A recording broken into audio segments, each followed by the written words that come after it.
What's cracking? Smokeout hour's back. Yeah, so how you doing, Gravy? What's cracking, Gravy? Chilling, lighting up my stogie, bro. Raider news today, man. You know what I mean? There's some shit to talk about. You know what I mean? There's some shit to talk about. Some Raider news, you know, popping off. But yeah, man, let's without further ado, let's get back into this fucking shit. It's the smokeout hour, man. You know what I mean? Got you, brother. Yeah. What's cracking? How y'all out there? In YouTube land. Let's see what's cracking. Who's up in here already? We got Mike G. We got Ray Love. We got JB House Junkies. What's cracking, man? What's cracking? Shit, man. Well, before anything, let me take a rip real quick. Shit. It is the smokeout hour, so we gotta start it off right. Before anything, get the rip in.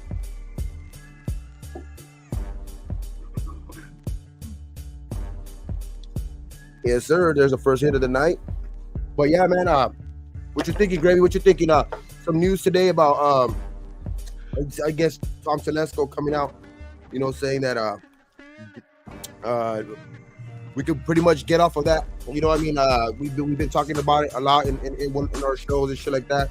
We kind of been saying, you know, too, how it's not ever good to mess with shit that's a strong point on your team. You know what I mean? And with the news today, you know what I mean, with Telesco saying, you know, like that DA's a Raider. You know, he don't look like he's going to be traded for damn sure. So I mean, I think we could put that shit to rest. I think DA is gonna be here to stay. I mean, obviously there's always a possibility, just because it's football, and I mean that's just the way it is. But I don't know, man. I don't think that he's gonna come in here. I don't think Telesco's gonna come in here and make a statement like that, and then you know, just fucking kind of go back on his word. You know what I mean? He could set a bad precedent with that. So, but what do you think, Gravy? Never liked hearing DA was gonna get traded. You know that. Never liked it being thrown around that for draft picks or whatever. If you look, I don't like discussing the cap and all that shit, but the thing is that if we do that, then we're diminishing what we are trying to do. And then having a receiver like that, even it doesn't matter if he's 31, he's still productive. He's one of the most productive wide receivers out there. Top 5 wide receivers out there. You could name your different names, but DA in my top 5, he's there. So it'll be good for a young quarterback or who we have there. It'll bring any quarterback in that will want to play with him. Sure. I thought that was a great. Just all right. Shut up. It's over with. Don't talk about DA no more. He ain't going nowhere. I thought that was good. What that Telesco said that. Yeah. Also, I mean, yeah, man. It's just like, I don't know, man. I've always, you know, kind of been on the thing, like, we know it's like, I understand when people say, you know, nobody's bigger than the Shield or anything like that. But then again, though, I think that also comes into play when you have like so many holes on your team that you need to make moves like that to be able to, you know, get stuff in return, you know, get things in return to like build your team from the foundation up. But I just think that people are looking at it the wrong way with it in our situation. You know what I mean? Our wide receiving core is pretty much one of our strongest points on our team. You know what I mean? So it's like getting rid of a guy like that. It just, to me, it hasn't made sense. So they said it. I know that, you know, I've kind of, you know, entertained it a little bit to the point like that I would like it's just like the little things where, but obviously I've only entertained it to the point where it's not even like basically I'm entertaining a scenario that's most likely that's damn impossible almost to happen. You know what I mean? Like if that's the only reason I would even entertain it. You know what I mean? Like if they were giving me something that an offer like I couldn't refuse, give me 2-3 first round picks, like of course I'm gonna entertain something like that. But for any player, you know what I mean? But it's just that's the reason why I haven't really ever gone into that shit like full head. You know what I mean? Fucking pause on that shit. But yeah, for for his team. You know what I mean? I'm just saying like it's just not. I don't know, man. I just don't fix what's not broken. You know what I mean? And it's that part of our team is not broken. Not even a little bit. You know what I mean? It's just we can't do things like that because that's gonna make us take like that. We take one step forward, but we take 3 steps back. You know what I mean? We can't do that shit. We can't keep doing that shit. Yeah, and then getting rid of DA would be setback because we're not guaranteed to get what everybody wants. Is a Mike Evans, or that's what I hear everybody talking about. But it's a pipe dream. When you have one there, just keep it. The age is not much different, and I don't care if you have 1,000 yards every season like Evans has. It's impressive, but he also had during that stretch, one of the best quarterbacks, to do. Yeah. That is our downfall. That is our downfall. And then a lot of news coming out today. A lot of news, yeah. And I don't know about the other one he said was Jacobs too, so he's gonna try his hardest to get Jacobs signed. I don't want to mess up. Yeah, that was good to hear. That was good to hear. I'm hearing the rumors again, Gabe, of people saying, "Well, we don't really need Jacobs." It was good to hear that he said a dual type thing would be all right. Even 3. That shit. He said sometimes maybe even 3. That's good. That's good. And but you always need that main cowbell type guy to start it off. You know what I mean? To set the tempo, to set the, and then you bring in the Zeuses to top that off. You know what I mean? And then you bring in another guy that could catch good or do end arounds or block or do. You have a guy like that, and it's good. It's good to have. Me being from running back type systems, coaching it, it's good to have good people, but they have to be good. They just can't be anybody's. They got to be good at certain things. And then if you get those guys that are good at certain things, it's not going to show the defense, that, he's in there, he's just going to catch the ball. But if we got guys that can run, catch, and block, and we got all 3 of them, then that'll be great. We got 2, so all we need is a 3rd. And that guy could be an older guy, maybe a great young guy, just somebody new. Tired of hearing about all these other guys that we have been holding on to that don't do nothing, and then they get impressive during preseason. People rock with them, and then that's it. Done with them. Yeah. Get rid of them. Yeah, bro. We gotta get guys that are proven. You know what I mean? Guys that have already proven something in this league. I mean, and just like I as much as Zamir has played good in the last 4 games last year. He's still not a guy that you could say you could rely a whole year on him. You know what I mean? It's like, it's like you just can't. So it's like that's one thing too. I know people say like Zamir did good in the last 4 games. Yeah, he did. I'm not gonna knock it.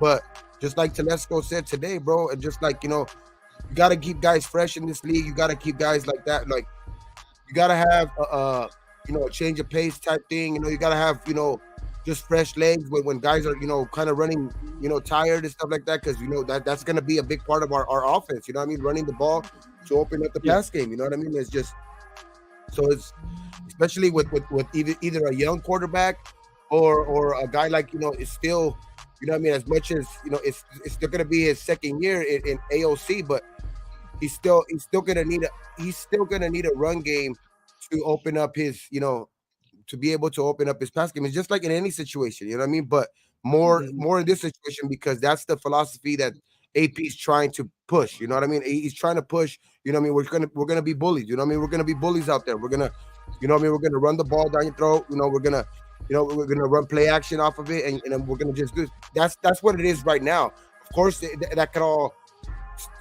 things could get tweaked. With who we bring in at quarterback, but You know what I mean? As of right now, that's what we need. You know, and we got to go what we have on our roster right now, and what we have on our roster right now, we need a run game to help out our quarterback.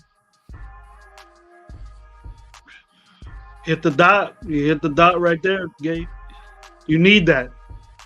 And I was skeptical. 4 games is not enough for me to say, hey, Zeus is a legit. He played well. But that's not. I'm not super confident that he's the next one. He's no Josh Jacobs. He's no Josh Jacobs at all. We can't even compare him to Josh Jacobs. They're the same running back, but he's not Josh Jacobs. So if you want to say that he is, and then maybe he could get more reps, there's a reason why he doesn't get reps, and that's because we didn't overpay Jacobs to take those away. He got in there because Jacobs was injured, and then he did his job. So there's no complaining about that. But if we could get better at that position besides Zeus, then I would do it. Because you said you hit it on the dot that for a young quarterback, and if that's the way we go, you need that dual or maybe 3 to help him out.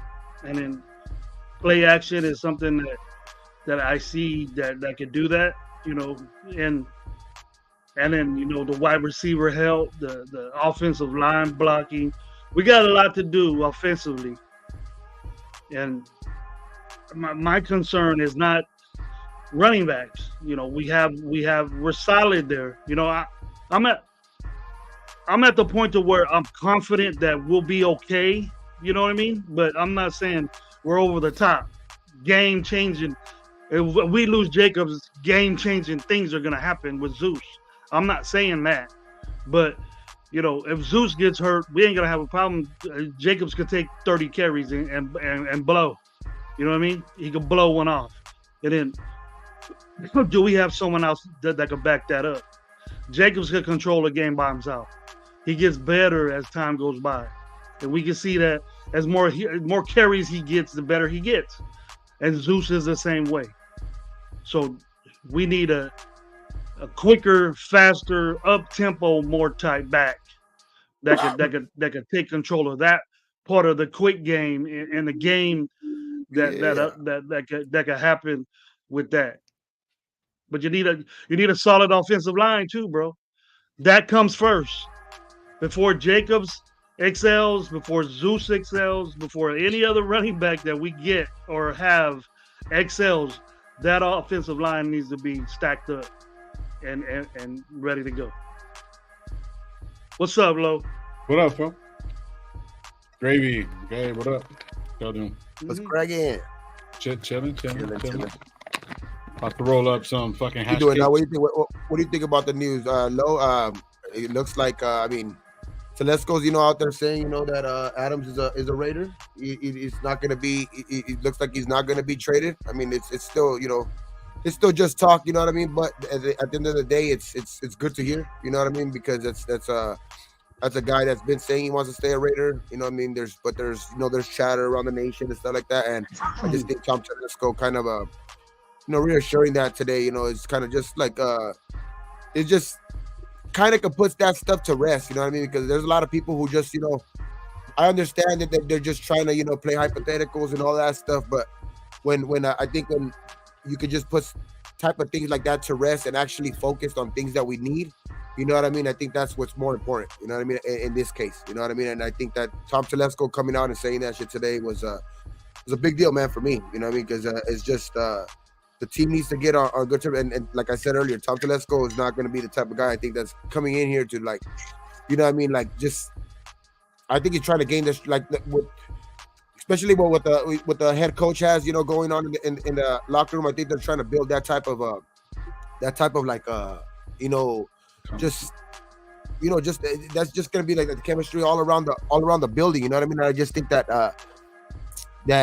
Tom Telesco is not gonna come in here and say something like that and then go back on his word right away. You know what I mean? But I mean, there's people in the chat right now even saying like this is a time of year for lies. You know what I mean? To try to get, you know what I mean, either build up more value for a certain guy or just, you know what I mean, or just say certain things. But I just think the latter of it. You know, I mean, I think that he actually said what he meant today, and I think that especially with the Jacobs and Da, you know what I mean. Those are two big parts of our team that yeah, man, that's good to hear.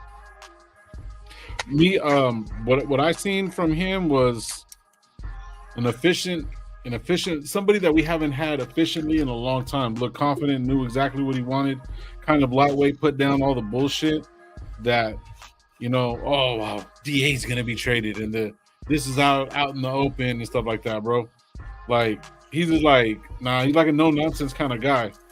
He intrigues me a little bit, bro. He makes me think like, bro, this guy's kind of like a quiet mover, bro. Like, you know what I mean? Like he's just gonna do what he knows needs to be done. And what he said was like that offensive line, bro. That offensive line needs to be fixed too. You know what I mean? But one of the biggest things that I seen what he said was all this is just on potential, and everybody's grading system is different than everybody else's. You know what I'm saying? So it's like, say for example, you know, because what he said was everybody's mock is different because of what they need, not because what they want. He basically said it in those terms. So like what we need is we need to ramp up for an offensive line because whoever the quarterback's going to be, so on and so forth, that's where it's at. But like he's looking at the right things, you know what I mean? Which obviously you're going to see that from a fucking GM that's been doing it for forever. But it all depends on the desire of what the coach wants and what he sees fit. And pretty much what he's saying is Josh Jacobs, he's going to work it all out. You know what I mean? And DA ain't going anywhere. That's two key pieces that we need. You know what I mean?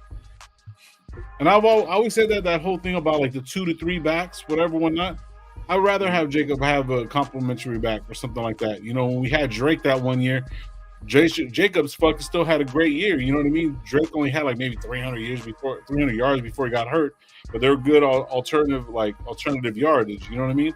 Plus with Getsy, you're right. Plus with Getsy, having two no-name running backs, have him at, you know what I mean, having the rushing league, you know what I mean? So him looking at that, if we can't get a quarterback and we end up having to stick with O'Donnell or get like, say, a Minshew or something like that, we're going to rely on the running game. So it'd be better to have two running backs compared to one getting to share the load, especially in this offense. So that's where like I think he's looking at. And in order for that to happen, we might have to wait a little bit, you know what I mean, or get something else, or trade, or maybe somebody might trade up with us or whatever. We're not to get us a higher pick maybe next year going for you know, a quarterback and stuff like that. So I like the way he's looking at it. Yeah, because it's getting close, man. I mean, fucking, you know, March is already, you know, right here. March is here. You know what I mean? So it's like literally Friday is March already, dog. And what, 2 weeks from that day is basically it's free agency, bro. So you know what I mean?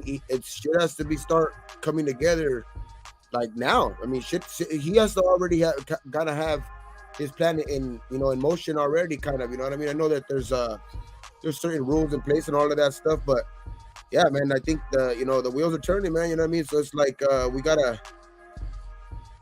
I think there's certain things that of course he's gonna hold back, or he's going to keep, you know, like kind of secretive and stuff like that, or even put out, you know, things that might not like, or just like put feelers out there for the rest of the league type stuff. You know what I mean? Just, you know, saying what, you know what I mean, what other teams might want to hear or anything like that. But it's just, I don't know, man. I think Tom Telesco, with everything, like with I think that was one of the reasons why he got hired too. You know what I mean? It's like not because, you know what I mean, he's gonna have to, you know, like be on board with you know, AP says or anything like that. But like I think from jump, man, you know what I mean? They said it, you know what I mean? It's going to be a team effort type thing, you know what I mean? I don't think AP is going to be the type of guy that's going to like back down in any of those type of rooms, you know what I mean? In the war room or anything like that. So he's going to make it known for what he wants to do. And I know Tom Telesco is going to have the final word, but I also think that there's a certain identity that the Raiders are trying to, you know, push towards, you know what I mean? And I think that having two running backs that are you know, efficient and, you know what I mean, can ball out, you know, at any given time, you know what I mean. That's one of the identities that this team is looking for badly, you know what I mean. So it's like, and especially with the hiring of a Getsy, you know what I mean. Like that's one of the things that we talked about just when he got hired, you know what I mean. Like the passing game needed to kind of improve and all that stuff, but just the hiring of him, makes it kind of clear, like they're going to try.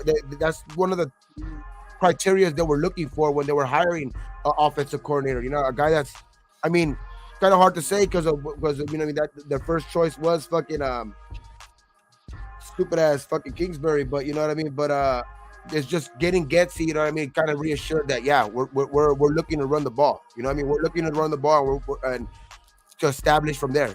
So I think that's going to be a big part of our game, and that's one of the reasons why I think, like I've been saying, that Josh Jacobs is going to get re-signed. Now, and I think now though, with him saying that Josh Jacobs, they're going to do shit to make it possible and stuff like that. I do think I did say $9 million the other year though, but if they're going to sign up to a good deal like that, where it's going to be some guaranteed money involved and stuff like that, it's not going to have to be no franchise tags or anything like that involved. I think Jacobs can make some money. I think so anywhere from like 9 to 11 million, 12 million even, if he has to.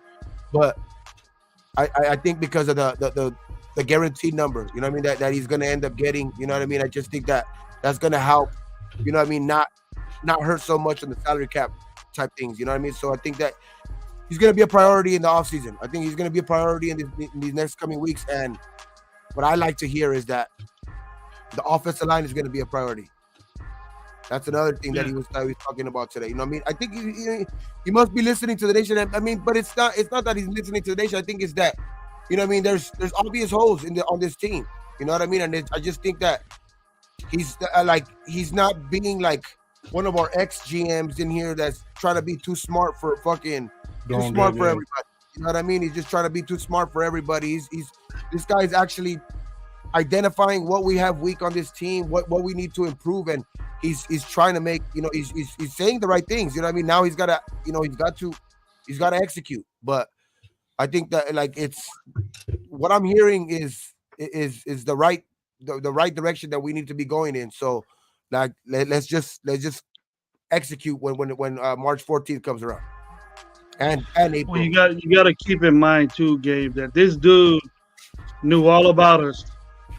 The 9 years, that 11 year, whatever he was, in the organization from San Diego. If he was in personnel, he knows all about us.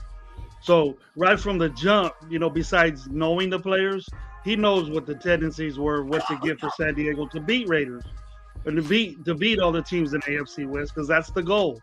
But he probably went off jump that hey, they're weak at the right side of the offensive line. Their centers are not is a weak center. Colton Miller's getting a little bit up there. He has some shoulder issues already.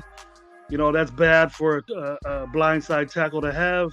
Maybe I should get one lower in the draft. He's thinking now. And that was good to hear. You always got to be a year or two ahead saying, what if this happens to Colton? You know what I mean? What if this happens to James? And then he's doing that. But the only thing that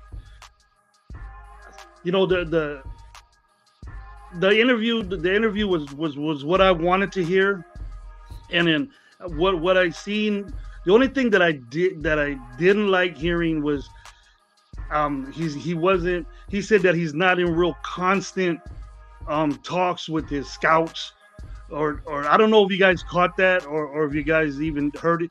He has to do that right now. I go, man, from the jump he should have been on that. Who they looking at?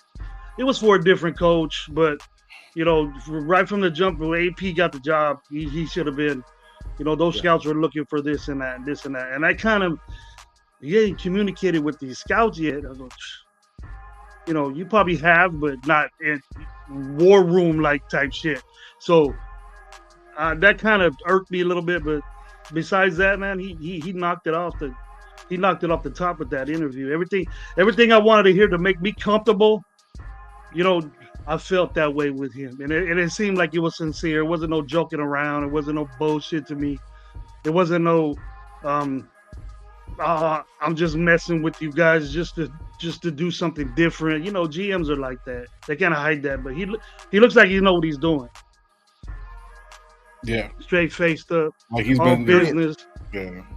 Experience, man. That's what's I think a good thing with him. You know what I mean? I think he has already the years. You know what I mean? The wisdom. You know what I mean? To know, you know what I mean? What to play, what you know what I mean? What to say, type of things. You know what I mean? I think he's learned from, you know, kind of having the, you know, being fired last year from say San Diego. You know what I mean? But you know what I mean? It's just like, and then just, you know, having the experience with, you know, one of the better teams in the early 2000s. You know what I mean? With the coach. You know what I mean? It's just having all of that experience. I think is going to pay for a good offseason for us this year, bro. Like, there's a reason why we went out and going to sign a guy with actual experience this time. You know what I mean? I think we were already on that train of too many GMs in a row with you know, just hoping that they can, you know, become a good you know, analyze a good person, like, to analyze talent. You know what I mean? And stuff like that. It's just, but it doesn't always work that way. You know what I mean? And it's just, now we finally have somebody there, and I think he's gonna make it. He's gonna make the impact, dog. I think he's gonna make his. Obviously, that there's always GMs are always gonna get guys that they're familiar with. They're going to go reach out at. But I also think that we kind of play that overplay that a little bit too much because of how much fucking McDaniels wanted to do that. Like, there's. I mean, I understand coaches going to, like, their, you know, like, familiar guys, familiar faces and shit like that, guys that are, you know, good in their system and shit like that. But I think the McDaniels thing kind of overblew it, like, because he was, like, really into, like, just Patriots. Those are the only guys that wanted to fucking play for him, obviously. Like, I mean, from what, you know, the reports and all of that shit, those seem to only be the only guys that were willing to come over here because they were already kind of used to that way, that stupid ass Patriot way shit over there. You know what I mean? That he was trying to bring over here, implicate over here. Like, it's just, I think that's the reason why we have all of those guys sprinkled in our roster and stuff like that. You know what I mean? All those Patriots and shit like that, guys that were, you know, familiar with it. But not like you get, like I said, you know, there's GMs that go for, you know, their ex guys. But I think this is the type of GM that he's gonna play he's already learned from,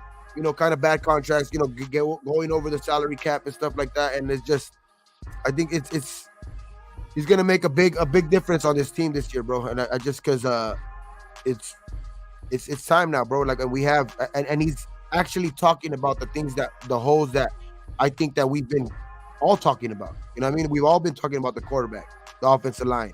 You know what I mean? The running back. You know, what are we gonna do at running back if we don't resign Jacobs or stuff like that? So I think he's clearing up he's putting an ease to our, you know, our stress a little bit. You know what I mean? Because I think he's planning to go that route. You know what I mean? That is going to get this team back on top, dog. Back to the Raider fucking. You know what I mean? And fucking Mike Lombardi.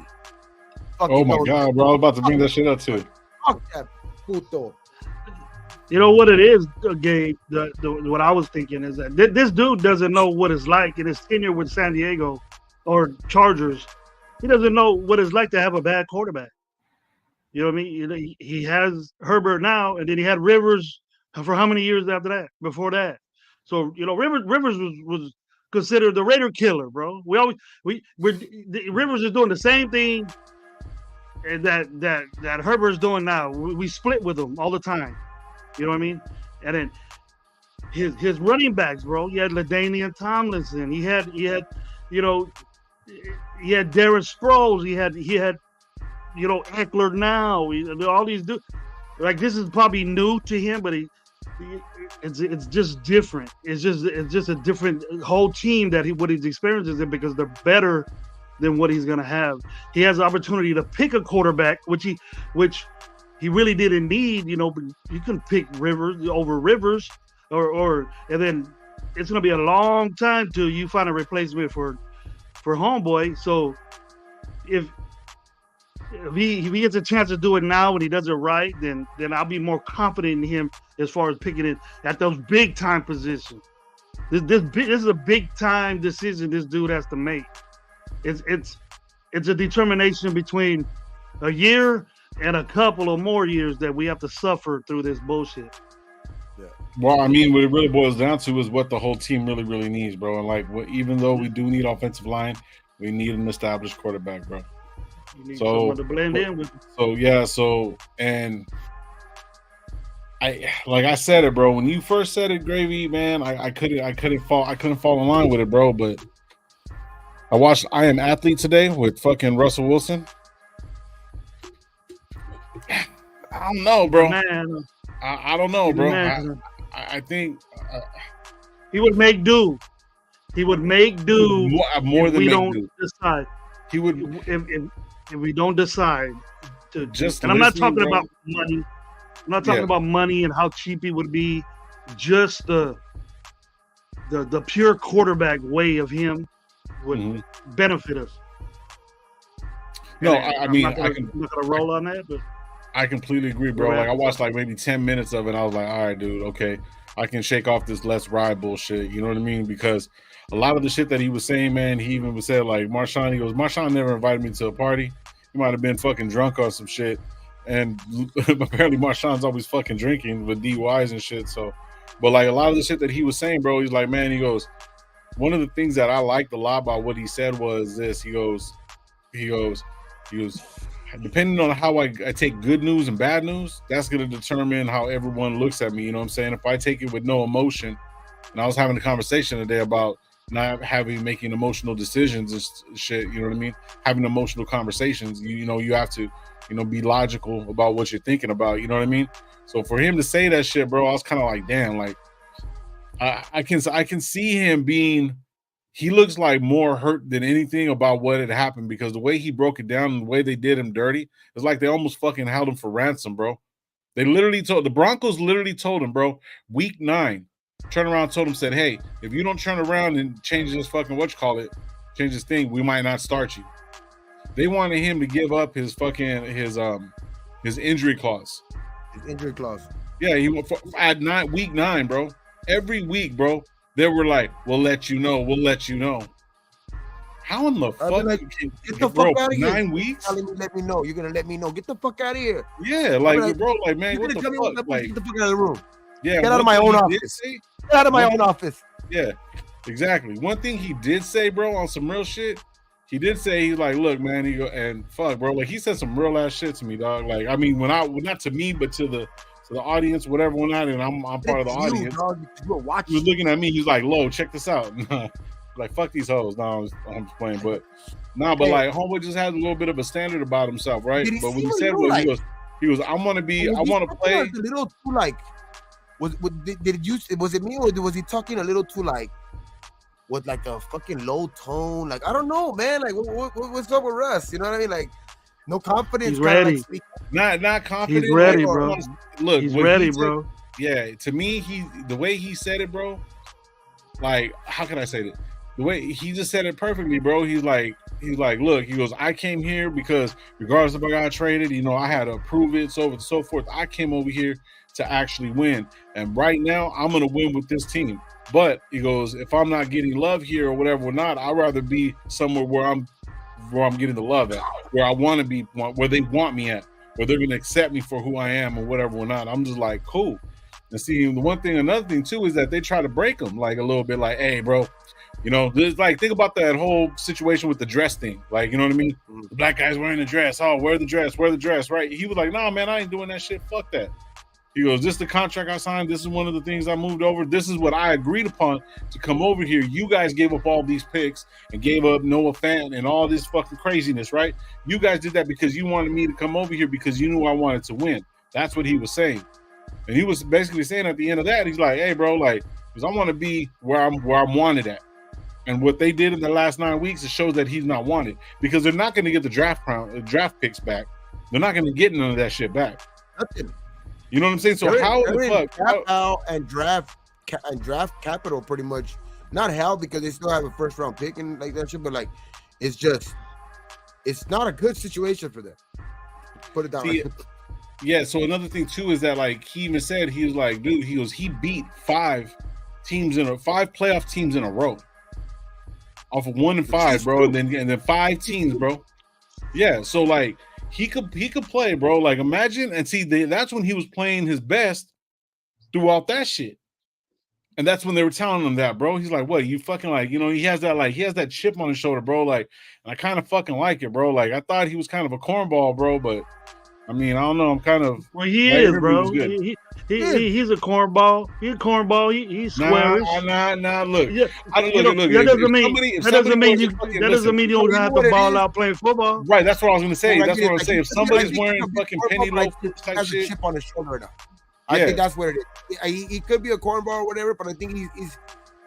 There's certain parts, like you know how it is, bro. Like as us as men, you know what I mean. Anybody in the chat too, as men, dog. Like there's a certain part of your life too where you have a little chip on your shoulder because certain people are doubting you, or certain people are just doing this shit to you, or saying this or that. Like I think right now at this point, like I think he's used to like a certain, he's always, kind of not always succeeded or whatever, but I mean, he's had a year or two bad years. Actually, only one bad year. Actually, the first year with the Broncos, and maybe he's like, but he had a good year. This year, that's what I'm saying. This year he had a good year. I'm saying it's 4,000 yards, bro. He only threw for 4,000 yards. Maybe it's his only year that he's ever had that's like not like top 15 type of guy. You know what I mean? Like his first year with the Broncos. So I just think that right now he's trying to prove that he's still that guy. You know what I mean? I think he's still trying to prove to the Broncos that he's still that guy. So I don't like, to be honest, at this point, I wouldn't be totally against. Like I'm not against it at all. I mean, if we're gonna bring him in here to help out for very, very minimum money, dog. Like that's I've said it the other day. Like I'm not totally against that shit just because, like as long as it's not going to mess with our plans to, possibly get a quarterback in the draft. That's it. Like I'm good with Russ. Like Russ is gonna play with a chip on his shoulder next year, dog. And I think that the one team that we own right now, you know what I mean, with the Broncos, and the team that he wants to, kind of fucking stick it to, you know what I mean? I think it makes it perfect for in our division. And he's already beat the Chiefs last year. We beat the Chiefs. We're the last team to beat the Chiefs. Like it's just, I don't know, man. It could make some sense. It does make some sense. I'm not totally against it. It makes sense. But like for him, another thing too said he's like, I'm gonna be professional no matter what, and that's what it is. So like even all through all that bullshit, if the Broncos sit there and say we're gonna start you, they're gonna start him, bro, and he's gonna start and he's gonna go out there and try to give him the best fucking chance to win, bro. So when it comes down to guys that want to play football, that want to be football, that want to do this, that, and the third, he's one of those guys. He's one of those guys that knows what he wants, knows that it takes certain things to do. You have to do certain things, like kind of a Max Crosby type. He was like, dude, he goes, the first thing that they told him was like, hey man, get massages. How many massages you get a week? He's like, whoop, whoop. He was like, nah, get more. Pay for that shit, right? You know what I mean? So you can have your body right, so you can fucking last longer. You know what I mean? Of course, if you get a massage, you're gonna last longer. That sounded crazy as fuck. But what I'm saying is, but that's the kind of how would you say it? Kind of leadership that you want. You want these guys to come in and be meticulous and fucking be on point and do certain things to keep them healthy so they can play and win. And you know what I mean? That's what the greats do, bro. They take that extra step. So it's like if he's doing that and they're over here questioning him about being hurt, like get the fuck out of here, bro. Like, you know what I mean? So I didn't question him that he wanted to be hurt. I didn't question him that he was hurt. It's just fucking like, hey, bro, like we fucked up. And we signed you to all this money, and like it didn't matter if for your injury clause then, but you know what? Now we're gonna need you to fucking renegotiate your contract in the middle of the season. Nah, fuck you. Yeah. You know what I mean? That's exactly what I would have told them, dog. Like, nah, fuck you. Cut me if you want. I'm still gonna get paid. Yep. Yeah. I'll just go to the Raiders and beat your ass twice again a year for the next 2 years. I'll go over there and beat your ass and make you lose your job because what you did to me. That's the way he has to be. Yeah. He ready to go. I've been saying, bro. He wants to play, bro. That's all he wants to do. And he wants to play and he wants to win. This is true, Rick Al. But at this point, that's what I'm saying. Like he is a square. Like he is a dude like that. Like he is like a dude, but I just think right now he's playing with a certain chip on his shoulder, which can change his attitude, on the football field, especially. Maybe not off the football field and with his family on his fucking, alone time or anything like that. Maybe he's still gonna be the same Russ. But I think on the football field, he's gonna play with a chip on his shoulder, dog. When you're a Raider, you're different, bro. You're different. Even his partner said that. So Even look at Rich Marshawn Gannon. Lynch. Everybody's on Rich Gannon's dick, right? And what team was he on? Kansas City before backing up Joe Montana. Hey, you know what I mean? And then he came over here, and then everybody was like, "Oh, okay, cool." You know what I mean? I don't know about beat on his dick, okay? Yeah, well, you know what I'm saying? Bro? Well, I'm just saying. Some people were jumping on. But nah, quarterback, quarterback before AOC, quarterback before RV, everybody was on it. Yeah, Rich Gannon was like, before he was here, like he was a journeyman. Before he was with the Raiders, Rich Gannon was a journeyman. You know what I mean? He was not even near what Russell Wilson is. Rich Gannon, bro. Everyone was like, "Oh, well, Rich Gannon came and he's good and he was this, that, and third." Yeah. It was a great new scheme at a new time, at a new place, and then he had a refresher. You know what I'm saying? He was running for his fucking life. You know what I'm saying? If you really, really think about it, go back and watch some of that tape. He was running for his fucking life, bro. So the thing is, regardless of whatever, he wasn't Rich Gannon until he came to the Raiders and became Rich Gannon. You see what I'm saying? Russell Wilson is already Russell Wilson.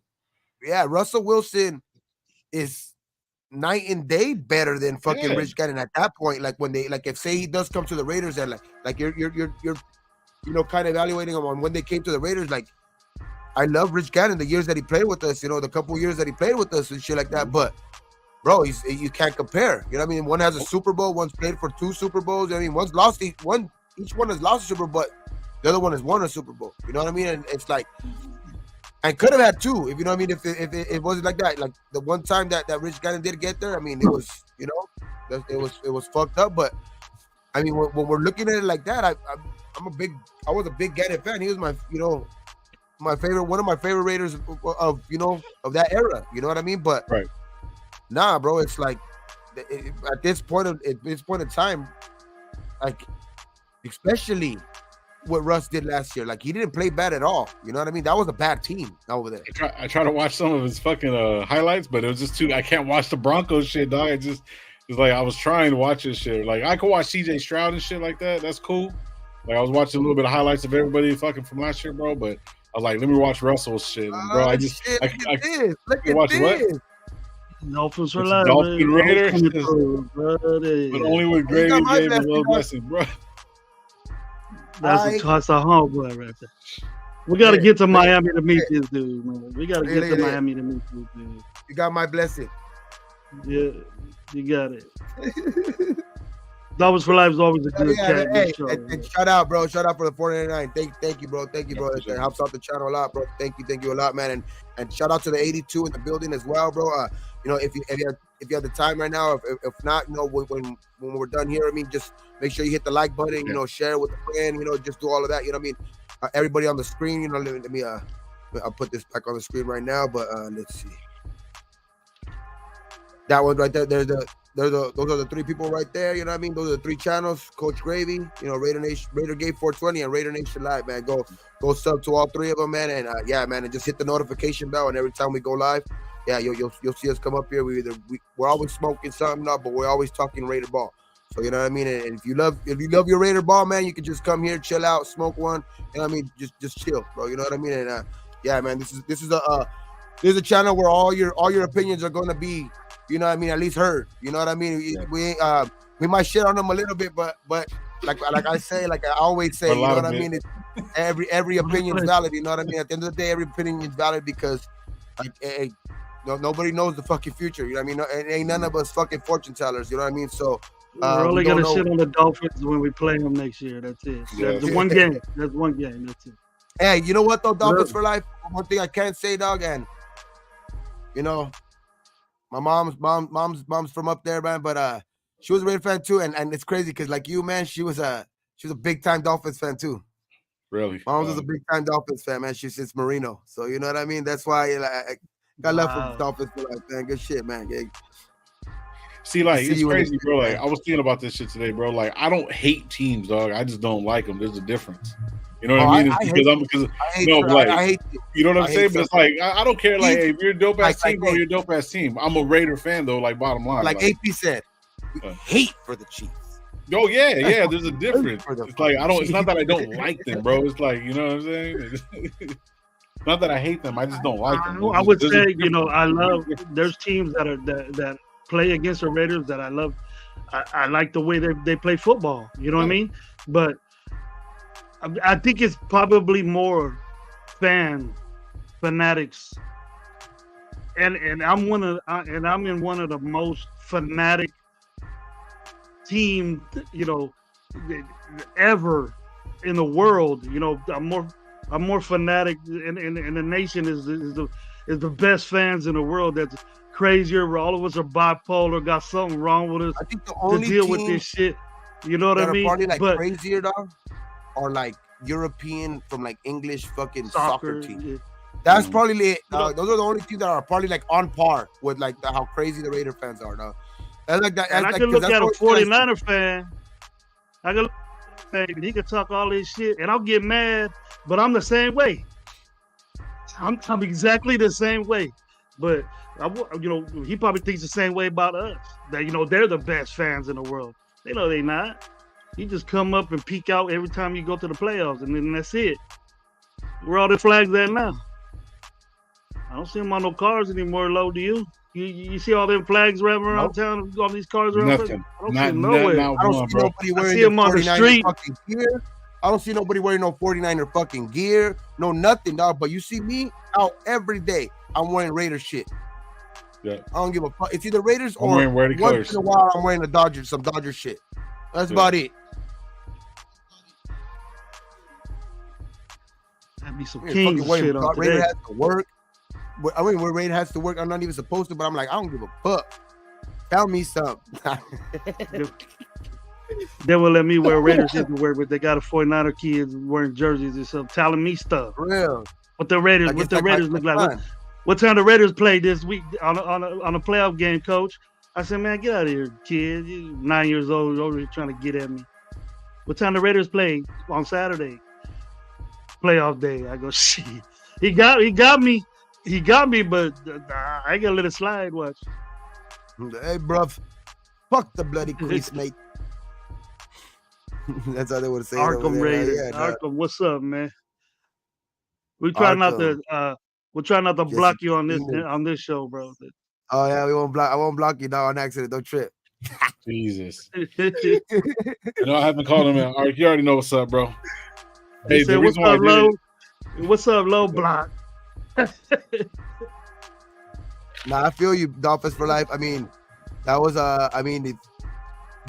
to be honest, if you weren't like super hardcore, like, and I get it, you're from Miami, and I know that you you have love for the Dolphins, you know what I mean? But like me, I have never known any other team. You know what I mean? I never known any other team but the Raiders. That's why like I was hearing it now when we signed the fucking the Patriots coach and shit like that.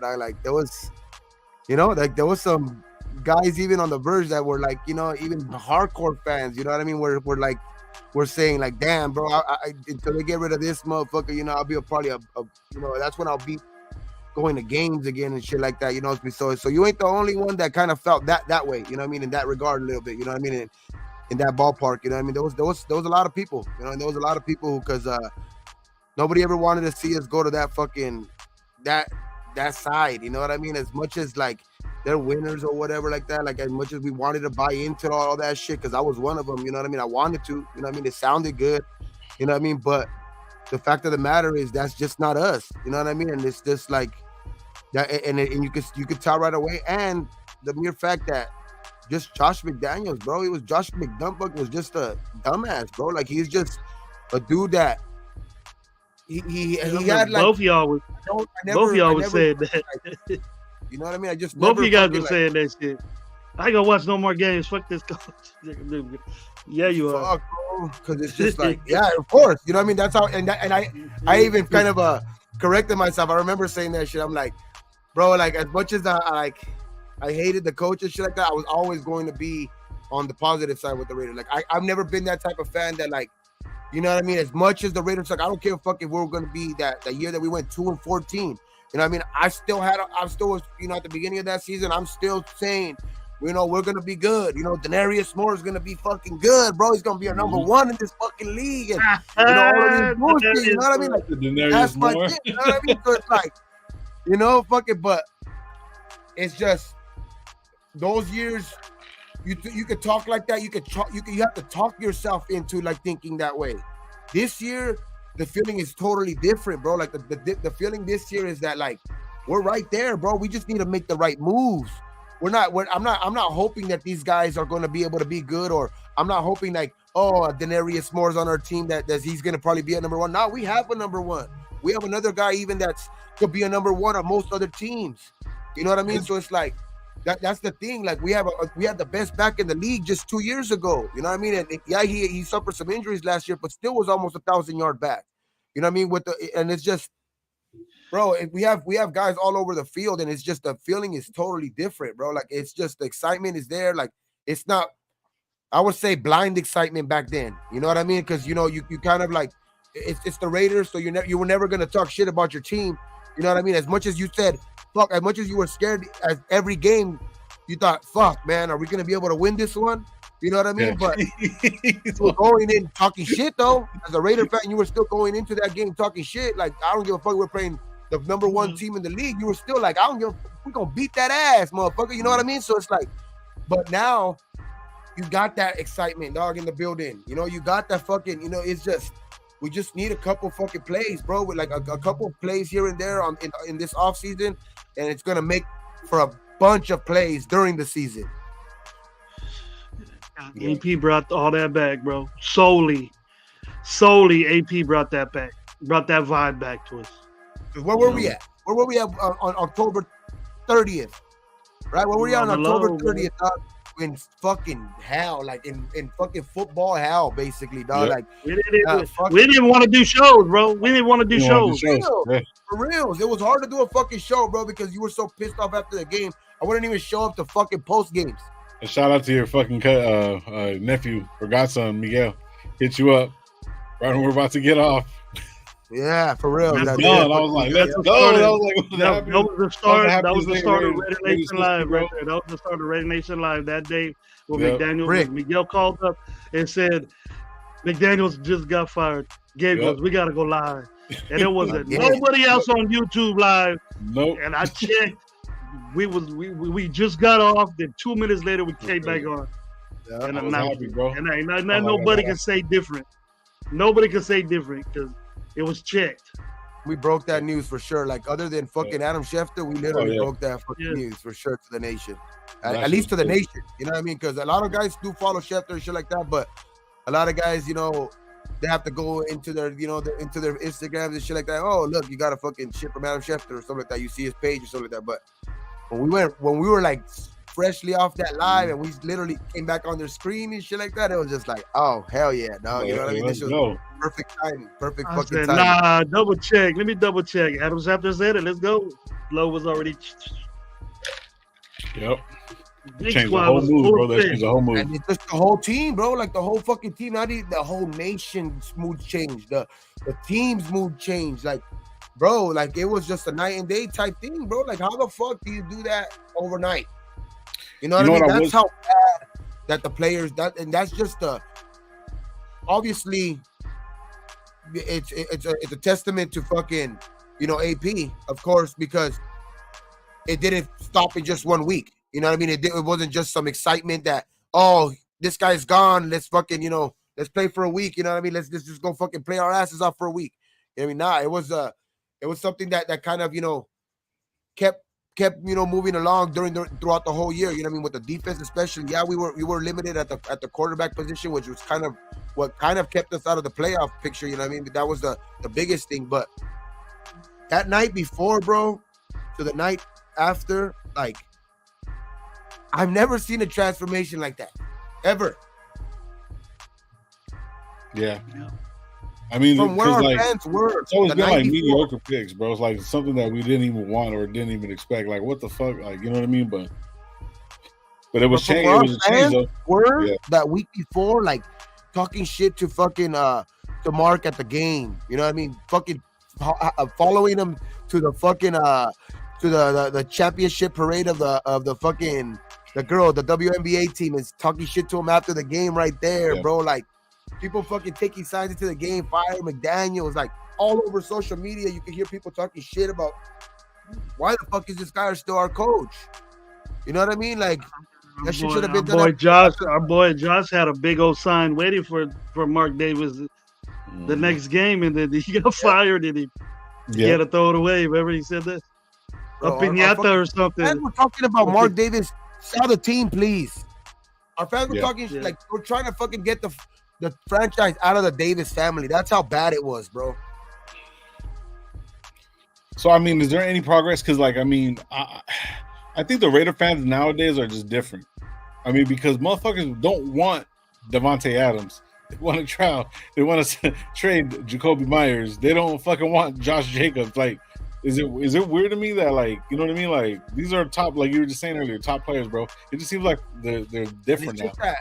It's because they're unrealistic fucking asks too. Like, you want to get rid of Adams, you want to get rid of Jacobs, you want to get rid of these guys, but you're unrealistically saying like, okay, we can get rid of this guy and just draft this guy, or that guy's gonna be a fucking as good as DA, right?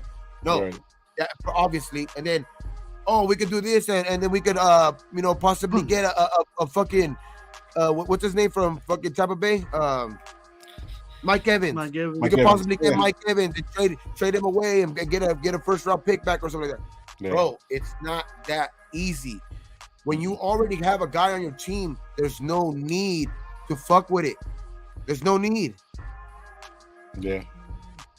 You know what I mean? So it's unless he wants to go when you can't afford him, or things like that. But see, what people do, Gabe, is that people are really, really, really. And me and Lo discussed this after the show we were on last week or Sunday, to a good extent, and then we're not going to bring it up on a show, but we could talk about it privately. But the thing is that I had a point that why should fans be in the pockets of their team when you have something good? Why are you going to trade DA and get Mike Evans? What is that going to do? They're two dynamic wide receivers that do the same thing as score touchdowns, and just because this and that, and I'm hearing trade Grant for Quentin Williams. Hell no, bro. You got a decorated, just about Hall of Fame wide receiver on your team, and then you want to get rid of him. That's the things that Raider fans would think of to help make them feel better. Make them feel better. Get rid of Quentin Williams? Make themselves feel better, but we're gonna save money. Or we could do this, or we could go on the cheap. No, but baby, it sounds nice, but you think they're gonna get rid of Quentin Williams at 24 years old, 23 years old? Nah, they're not gonna do that. You don't even know. Hey, what about somebody online? Josh be always talking shit about him. He wants to debate him, but the dumbass don't ever want to debate him. The guy with the machine behind. I don't even want to say his fucking name, but because I know who I'm talking about. But Mitchell Babe. Yeah, you know what I mean. But he's talking about fucking trading Max Crosby. That's insane, bro. What? That's insane. For what? For Justin Fields, a first round pick, and then another fucking third round pick or something like that. Nah. Ain't that bad. Oh my god, dude! I don't know why people don't understand why fucking people keep fucking like clicking on that fucking channel. But to each their own. Yeah, you know what Davante would say? Hell no, because I'm pretty sure. I'm pretty sure Davante has a no trade clause on his fucking contract. You gonna trade me to the Bears?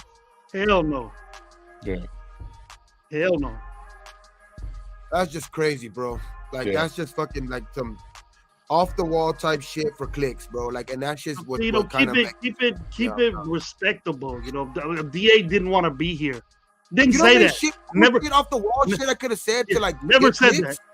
You know what I mean? How much bullshit we could have said on this show just to get some fucking clicks, though.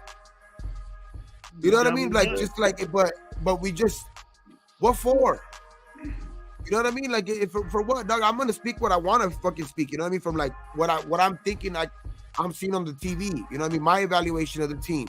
You know what I mean? So that way, like if some people could agree with me, some people may not. But that way, they put in the chat what they're feeling, and then I mean, then obviously we fucking go off each other. You know what I mean? Like that type of shit.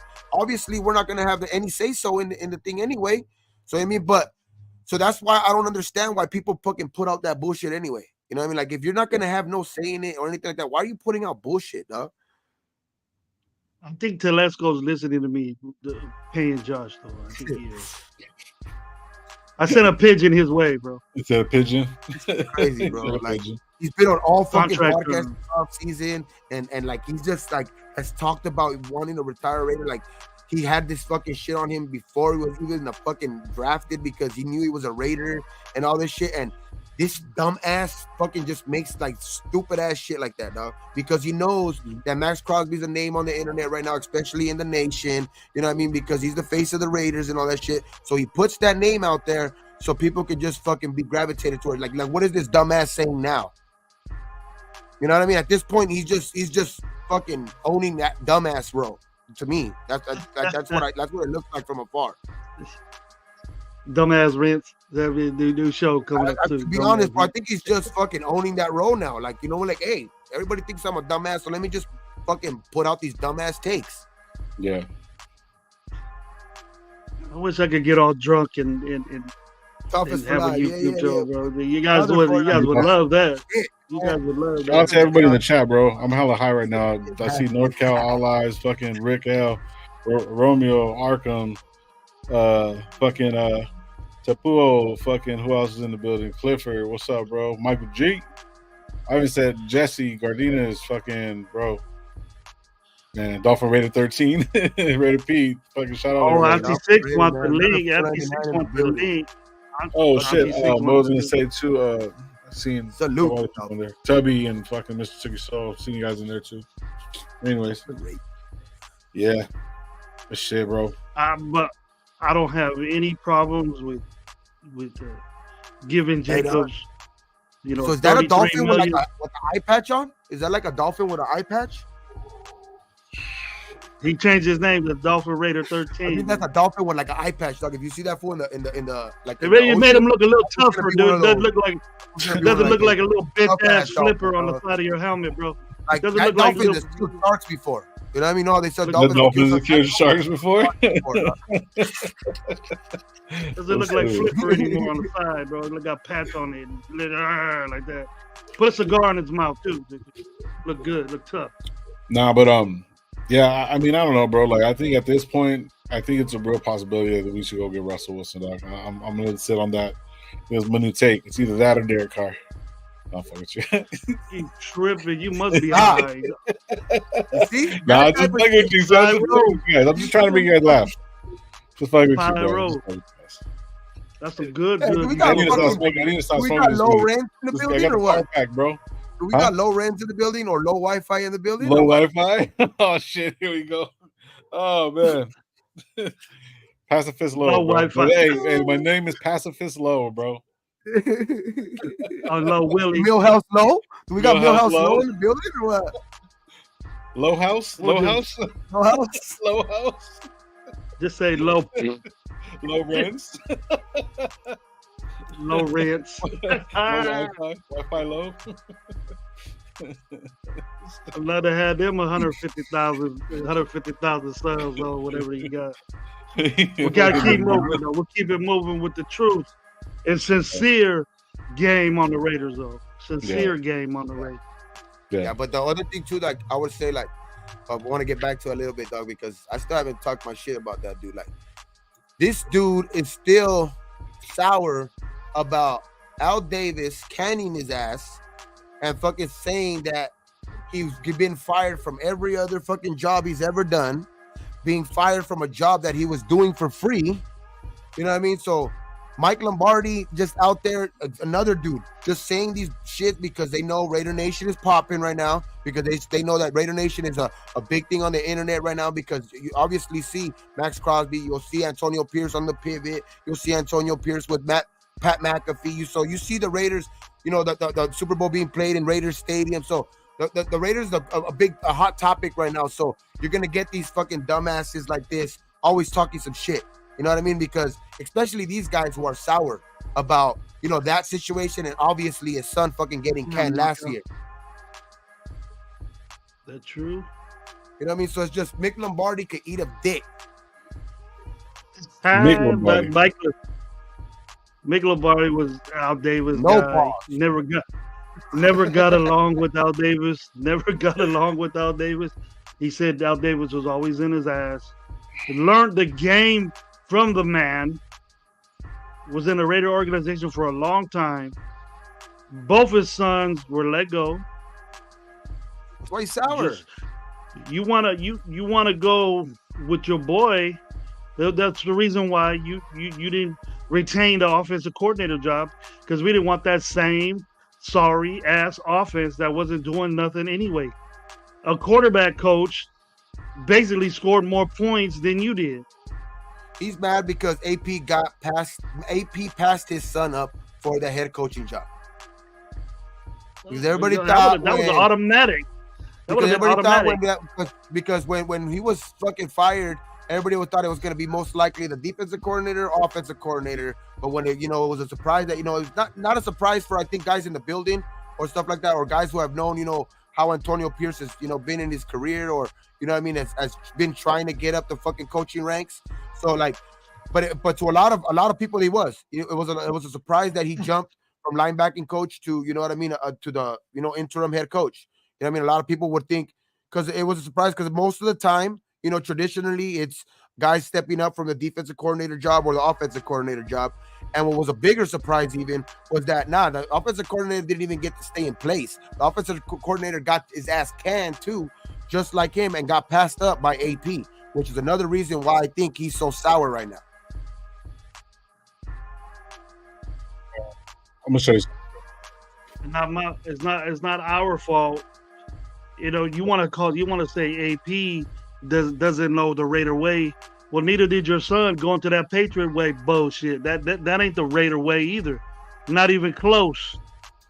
That pussyfoot stuff that you used to have ain't even close to what the Raiders.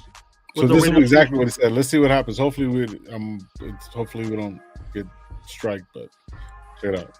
When you light a torch and you draft a guy who doesn't even run a 40, you clearly have no idea about the Raider way. I mean, we have a presentation for the Daily Coach about grading players. Obviously the Daily Coach is a leadership website, but we're going to talk about how to hire people, essentially, because grading systems are no different than hiring people. And so if you don't have a prototype of what you're looking for, how the hell can you really scout? Right? You don't have that's why all these mock drafts are comical, because if you don't have a prototype of what the coaches want or what's in your system. See, the Raider way isn't a word. It's about this is the prototype of the player we want at this position. This is the prototype of the player we want at that position. That's the Raider way. See, this is what's just so comical. And he's talking about it because he's from Compton. He thinks he knows the Raider way. Wow, that's a joke. This is the way. That right there was bullshit. So that last part was that he didn't have to say that. He didn't have to say that at all. Straight shots. That taking straight shots. That was a shot. You know what I mean? Right at him. I mean, he's the one saying he's from Compton. He's going to say that's comical. It's a joke. Like, what the fuck out of you're a joke, bro. You're a fucking joke. Trying to be on radio shows now because you can't get back into. You obviously can't get yourself back into management. You know what I mean? You've been looking for a job since fucking basically, in actual football since fucking, Davis fired your ass. I mean, you're trying to go on TV and you still get fired from there because you have no personality. She was told on interviews before that, he was told who to pick, what to pick, and what to do by Al Davis. So it wasn't him picking anything. He just got the credit for it. Al Davis picked those players when Lombardi was the president or with general manager or whatever. Al Davis did those picks, bro. You heard it in many videos that Al Davis did everything in that organization. Mm-hmm. If you wanted to pick somebody and he didn't want them, you didn't get them. So evidently, you just listened to a guy that changed the game, and then it was his way. The Raider way is Al Davis's way. Now, however you may take that or run with it, but the tougher, violent, aggressive, put it on you type football style that the Raiders are playing now, I like it way better than what it was when your son was in the organization. He can take that, shove it up your ass too. They thought so little bit about him when they fired Josh McDaniels that they put up a guy from Bo Hardegree to offensive coordinator. Dog, they didn't even say fuck it. You can stick around and at least fucking finish the year off as offensive coordinator. Now they're like, get your ass out of the building too. Because he would do the same thing, bro. He always stood by this guy's side. So you out with him. You out with him.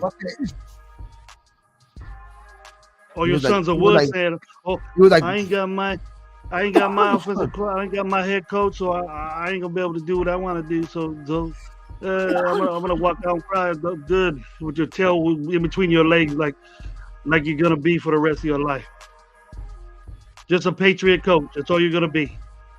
Ain't nobody else gonna pick you up. Because there's only one team that runs that offense. That's it. And that coach is gone now. So unless Bill Parcells or somebody comes back to life and wants to coach again, I guess you could get a job with them. I think there's a lot of fucking shit though like that.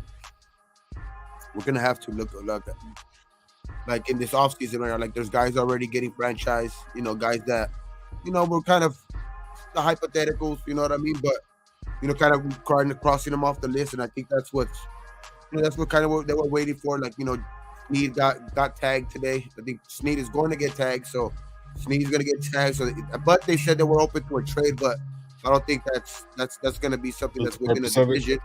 That's not going to be something that happens within a division. I don't even think within the conference, exactly for the Chiefs. You know what I mean? But if a trade happens or that after they tag him, it's going to be with somebody in the NFC or something like that. So I think the Snead train, I think that's kind of failed.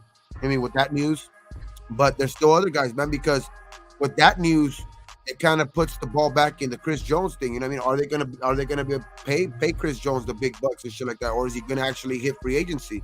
Because that was the thing. Like, were they gonna do that? Who were they gonna choose out of the two? It looked like they were gonna probably choose out of the one or two. Who knows? They might end up like they say sometimes that the salary cap is just just a number. I mean, like there's several teams last year that are well over above the fucking salary caps. Case in point, like the Saints were, I think, were like the highest team, like $80 million over the salary cap. So when you really want, or like a guy like that, like I think they'll write the check. They'll open up their checkbook and they'll do it. But it's gonna be interesting. This is gonna be interesting. What are they gonna do with Chris Jones now that fucking Snead got tagged? You know what I mean? And I guess what's his name's going to be tagged as well. The defensive end, the defensive tackle from the Ravens. They said that if they cannot come to an agreement on a contract for him, they are going to tag him. So that's another guy. You gotta kind of have to be aggressive for the guys that are actually out there. You know what I mean? That if Chris Jones does become available, Christian Wilkins, there's Leonard Williams, which there's a lot of kind of hype on him.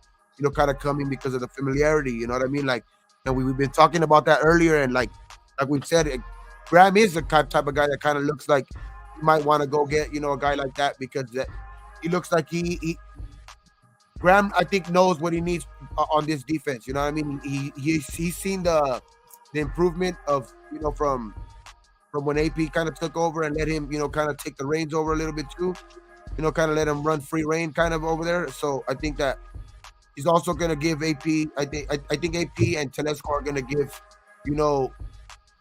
nobody talks about it much, but I think Patrick Graham's going to have a big say in that the free agency room and stuff like that, because he's like that defense is a strong point on this team right now, bro. Like as much as we want to say, like, we got players on the offensive side and shit like that, but we still need a quarterback. You know what I mean? Until that's solidified, or until if we are gonna roll with AOC, if he is gonna get better or whatever like that, like either way, like we still gotta see that. I think there was a big enough sample size to see that this defense is for real, especially if we could get a defensive tackle in here and some pieces in here like extra, like This defense is young and for real, dog. And like I think they're ready to make that even next jump next year for like a whole season's worth of just top notch level defense. You know what I mean? Like that they're gonna be a team that's gonna be, you know, up there in the defensive categories, in a lot of categories, because they're gonna get players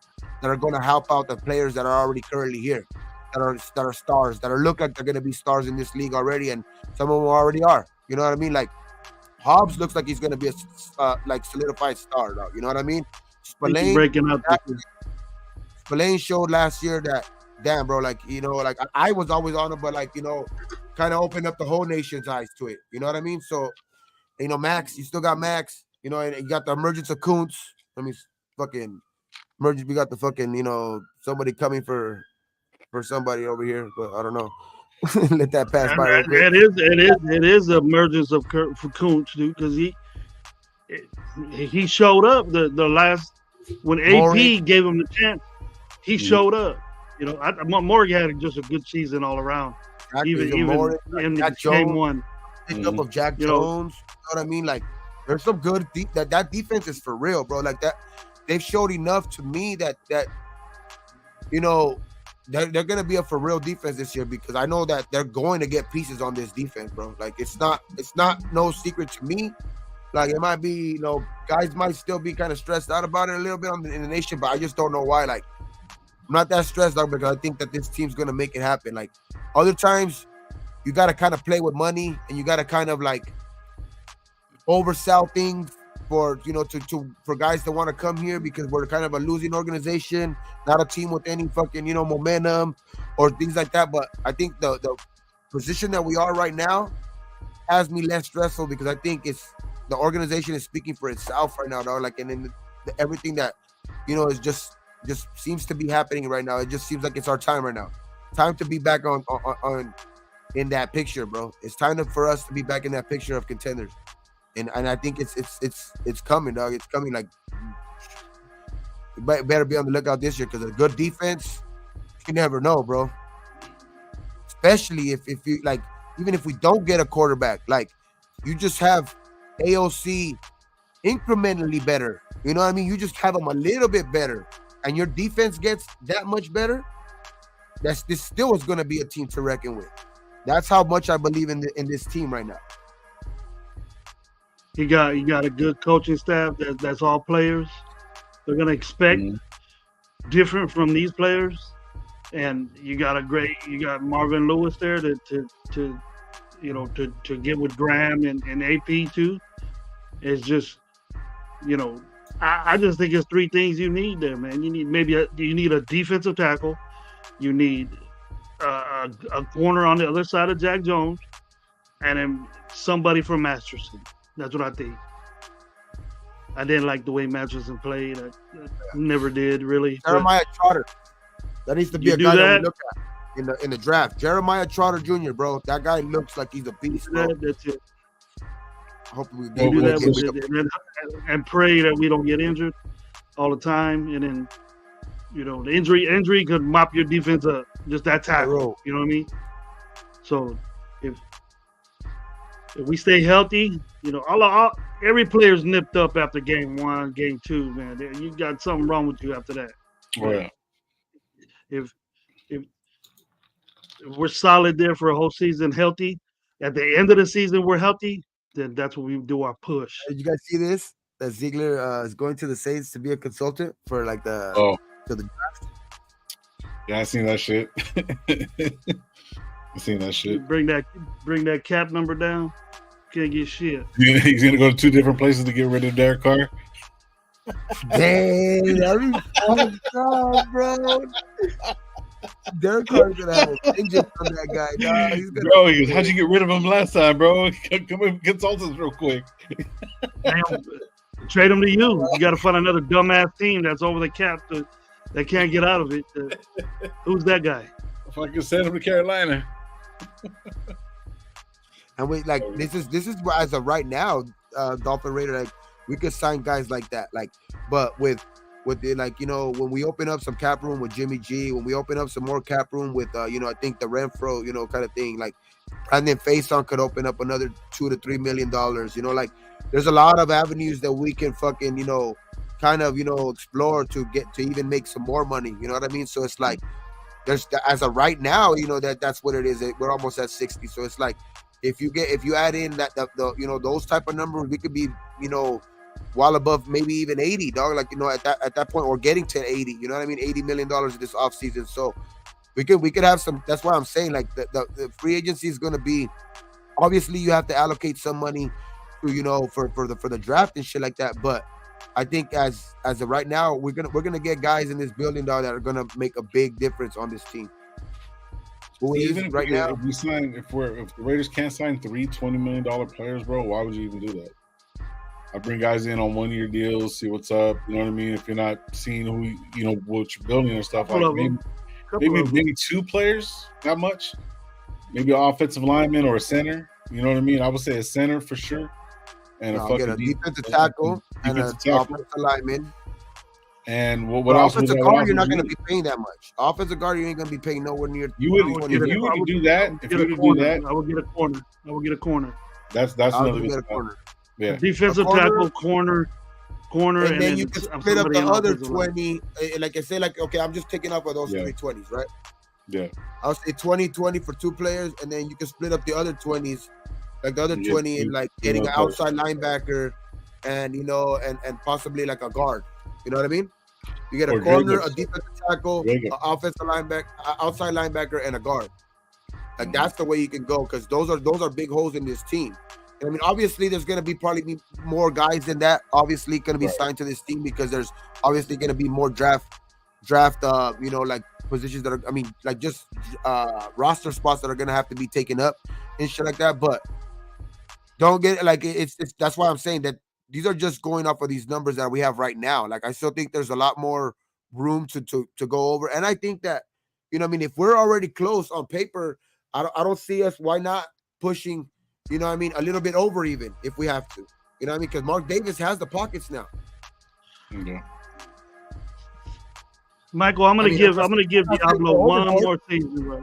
I'm gonna give Diablo one more season. Crazy. Yeah. I'm not saying go crazy and be the Saints. No. I'm not saying be crazy and be the Saints and go 88 million over the, but I don't think they're scared to toe that line anymore. Like before, it was like, damn, we can't go over that line. It was a hard cap for them before. Yeah. You know, before it was a hard cap for the Raiders, because all the, you know, when they were in Oakland, it was just what they could do. You know what I mean? With the money that they were being able to get through, you know, through the, you know, just ticket sales, all of that shit over there. You know what I mean? It's a different ball game in Vegas.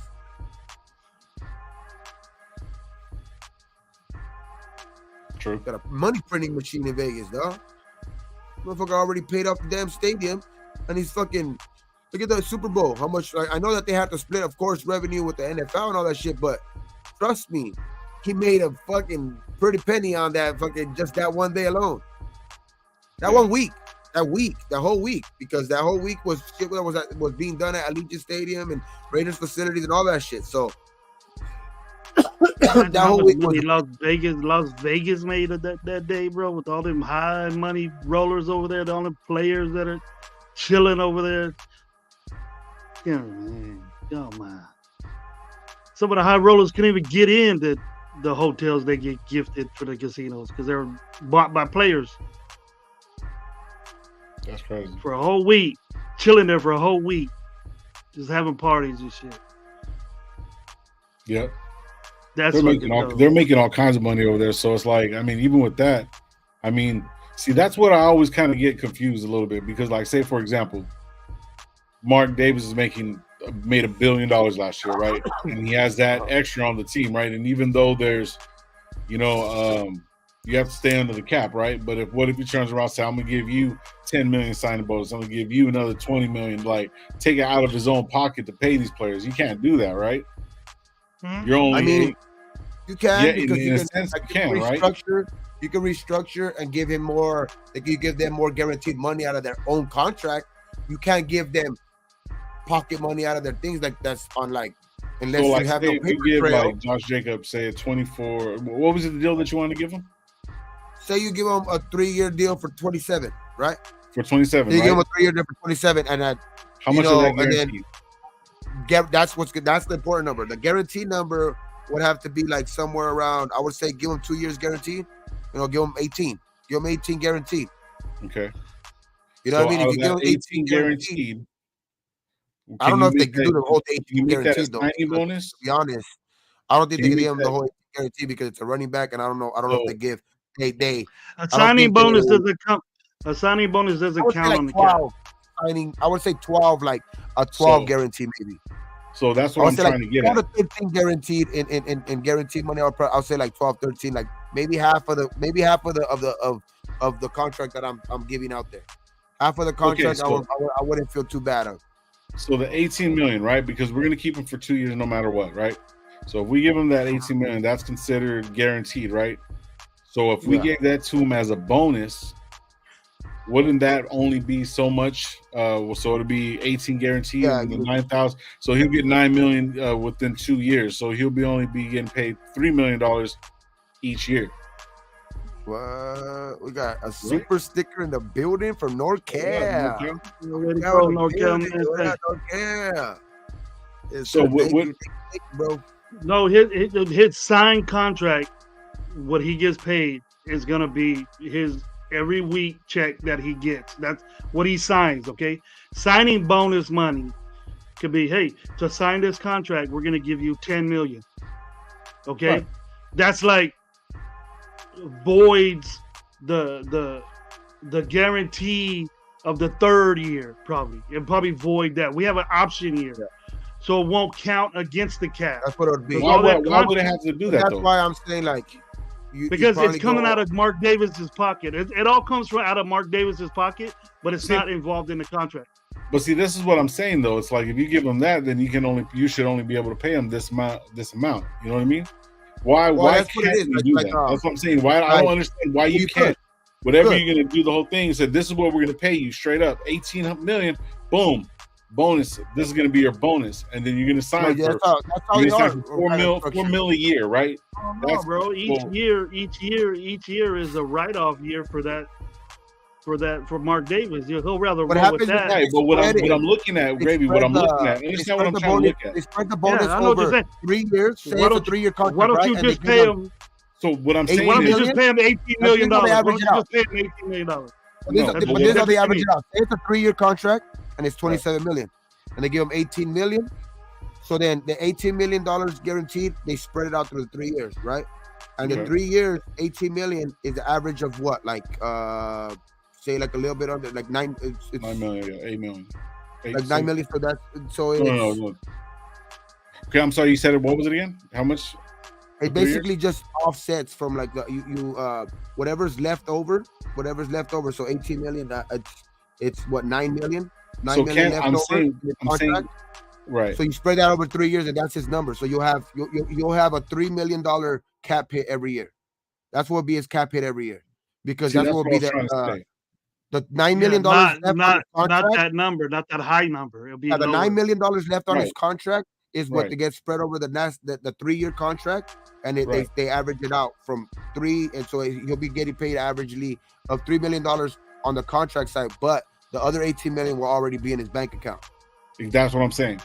So that's exactly what I'm saying. So if Mark has all this fucking money, he can go buy everybody and only put them on the books, and give it to him as a signing bonus. But you do it as a signing bonus also. You can do it that same way, and then only put them on the books for 3 years. You know what I mean? Football, you gave me $20 million. I can say I'm done. I'm hurt. See you later. Oh, yeah, exactly. But that's why I'm saying I was saying the same shit. You know what I mean? But that's why I'm saying at the same time, gotta be smart about it too. Like you gotta know who to give that money to, because you got. That's why they have workout bonus. That's why I have workout bonus, roster bonus. They have all these roster bonus, workout bonus. That would actually give them their money for the year, but. If you break it down, like, see, okay, I got you. All right, but see, that's why I was the offensive lineman. You come in under 302 pounds, boom, $500,000 or $50,000 or something like that.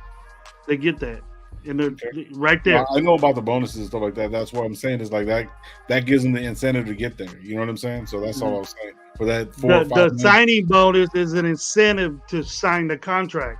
Of course, we're gonna give you this to sign the contract. That you're cool with it. Sign the contract, then we can spread that out over to make the cap. And then so every year, but like every year you get a signing bonus of like $10 million or $5 million of that, whatever, whatnot. So every year when that happens, $5 million is not on the fucking books. Got it. Yeah, Mark Davis just claims you as an independent, you as an independent each of those years, or whatever he claims. And then he gets that money. He gets basically that money back. Yeah. That's crazy. But nice. The contracts are crazy. Mm-hmm. Like Roby said, they could rip it up quick. They could say, "All right, bye," like that. It'd be fucked up. So if it would be wise, like I'm a different number from Gabe. I'm saying give him $33 million. Give him what he gets now. Because I would rather do that than give him 14. Then he's probably going to be okay with it. He's going to be one of the highest paid running backs in the league. Yeah. But he is one of the best. So you can't play for nothing. So that's one thing that we got to accept is that we can't say, "Oh, this guy's costing me too money." Why do you care? We got Josh Jacobs. Who else you want to see Josh Jacobs blossom somewhere else just for a second round pick in Zamir White? Nah, bro.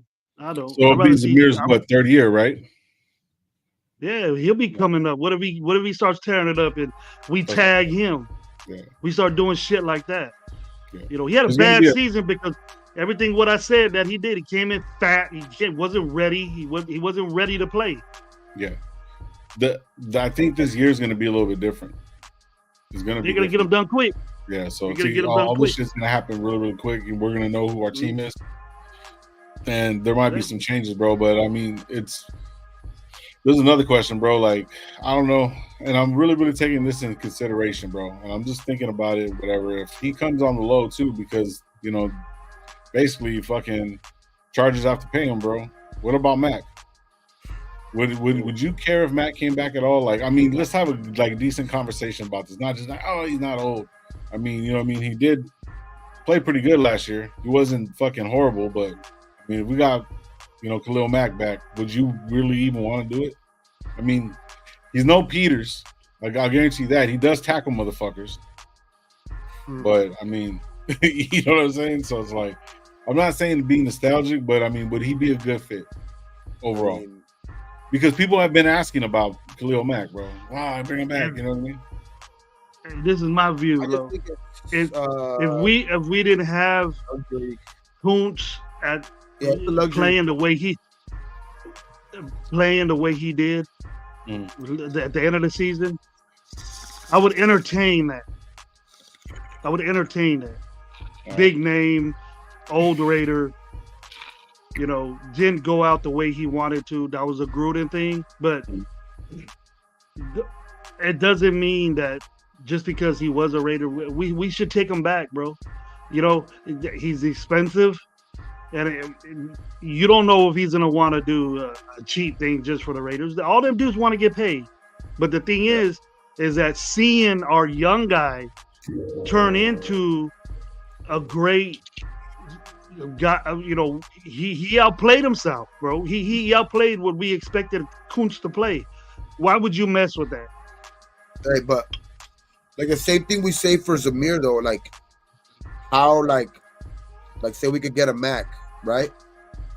Can we compare that to like Jacobs and Zamir? Like I know Kuntz emerged, but if you can have a solidified guy like in a Mac, you can actually, I know it's a luxury, like you say, it's a luxury thing to have because I think Kuntz did play a lot better. But if you could get a guy proven like Khalil, a defensive player, I had 17 sacks last year too. I mean, that's not too shabby in this league. I think it was one off the league lead. I think the league lead was TJ Watt, and he had like 18 or something like that. So it's like he's not too big. I wouldn't be mad now, but it's just I think, like you say though, it is gonna be expensive, and then it would be a luxury that type thing. You know what I mean? Yeah. It would be a type of thing where he would have to want to like come back and actually like I don't know, like maybe he has money, being able to make money in other ways in Vegas or something like that, and that's maybe why a reason why he wants to come down here or something like that. That would have to play a big part in it. You know what I mean? Like his I think his after fucking football type of ventures, shit like would have to like kind of coincide with Vegas. You know what I mean? Like that's where I want to retire. So like maybe I will take a little bit less. You know what I mean, or something like that. If he says I want to retire a Raider, then do it. Okay. Do it. But I mean, it's just it's like, you know. Go ahead. I'm sorry. Go ahead, please. I just see Kuntz turning into a different dude this year. Yeah. Khalil Mack type guy. Well, you know why they're so close? Because Kuntz came out of the same college. Buffalo. Yeah, he came out of the same college and shit like that. So it's like they have ties and shit like that. That'll be a good 1-2 combo. Like, you know what I mean? Old bull, young bull. I'm not saying Khalil Mack. Hey, you can't have never enough. You can never have enough. Yeah, you know what I mean? I wouldn't say no to it if it was like, you know, not too crazy on us to where we're gonna be fucking gashing out fucking money, bro. Like, you know what I'm saying? I wouldn't mind it if it was like reasonable. You know what I mean? Not like an overreach, just like, you know what I mean? Like, hey, Kuntz can develop a little bit better, bro. There's nothing wrong with that, bro. There's nothing wrong with fresh legs, bro. Number one and number two coming at you. You know what I mean? They have to. The offensive lines won't know what to do. Yeah. You can sign up for like a 1-year deal and be like, hey, bro, prove it that you want to be a Raider next year, dog. And like, say comes here turns it up. And then I'm pretty sure AP is thinking of that. What would we bring Mack back? How good would that be for the Raiders? You know what I mean? He's a player like that. Yeah. You know, he's a player like that. The San Diego doesn't deserve the tenacity, violent type player like Khalil Mack. He's a Raider. He's a Raider player. So Chicago was somewhat like that, but he washed it up with Chicago.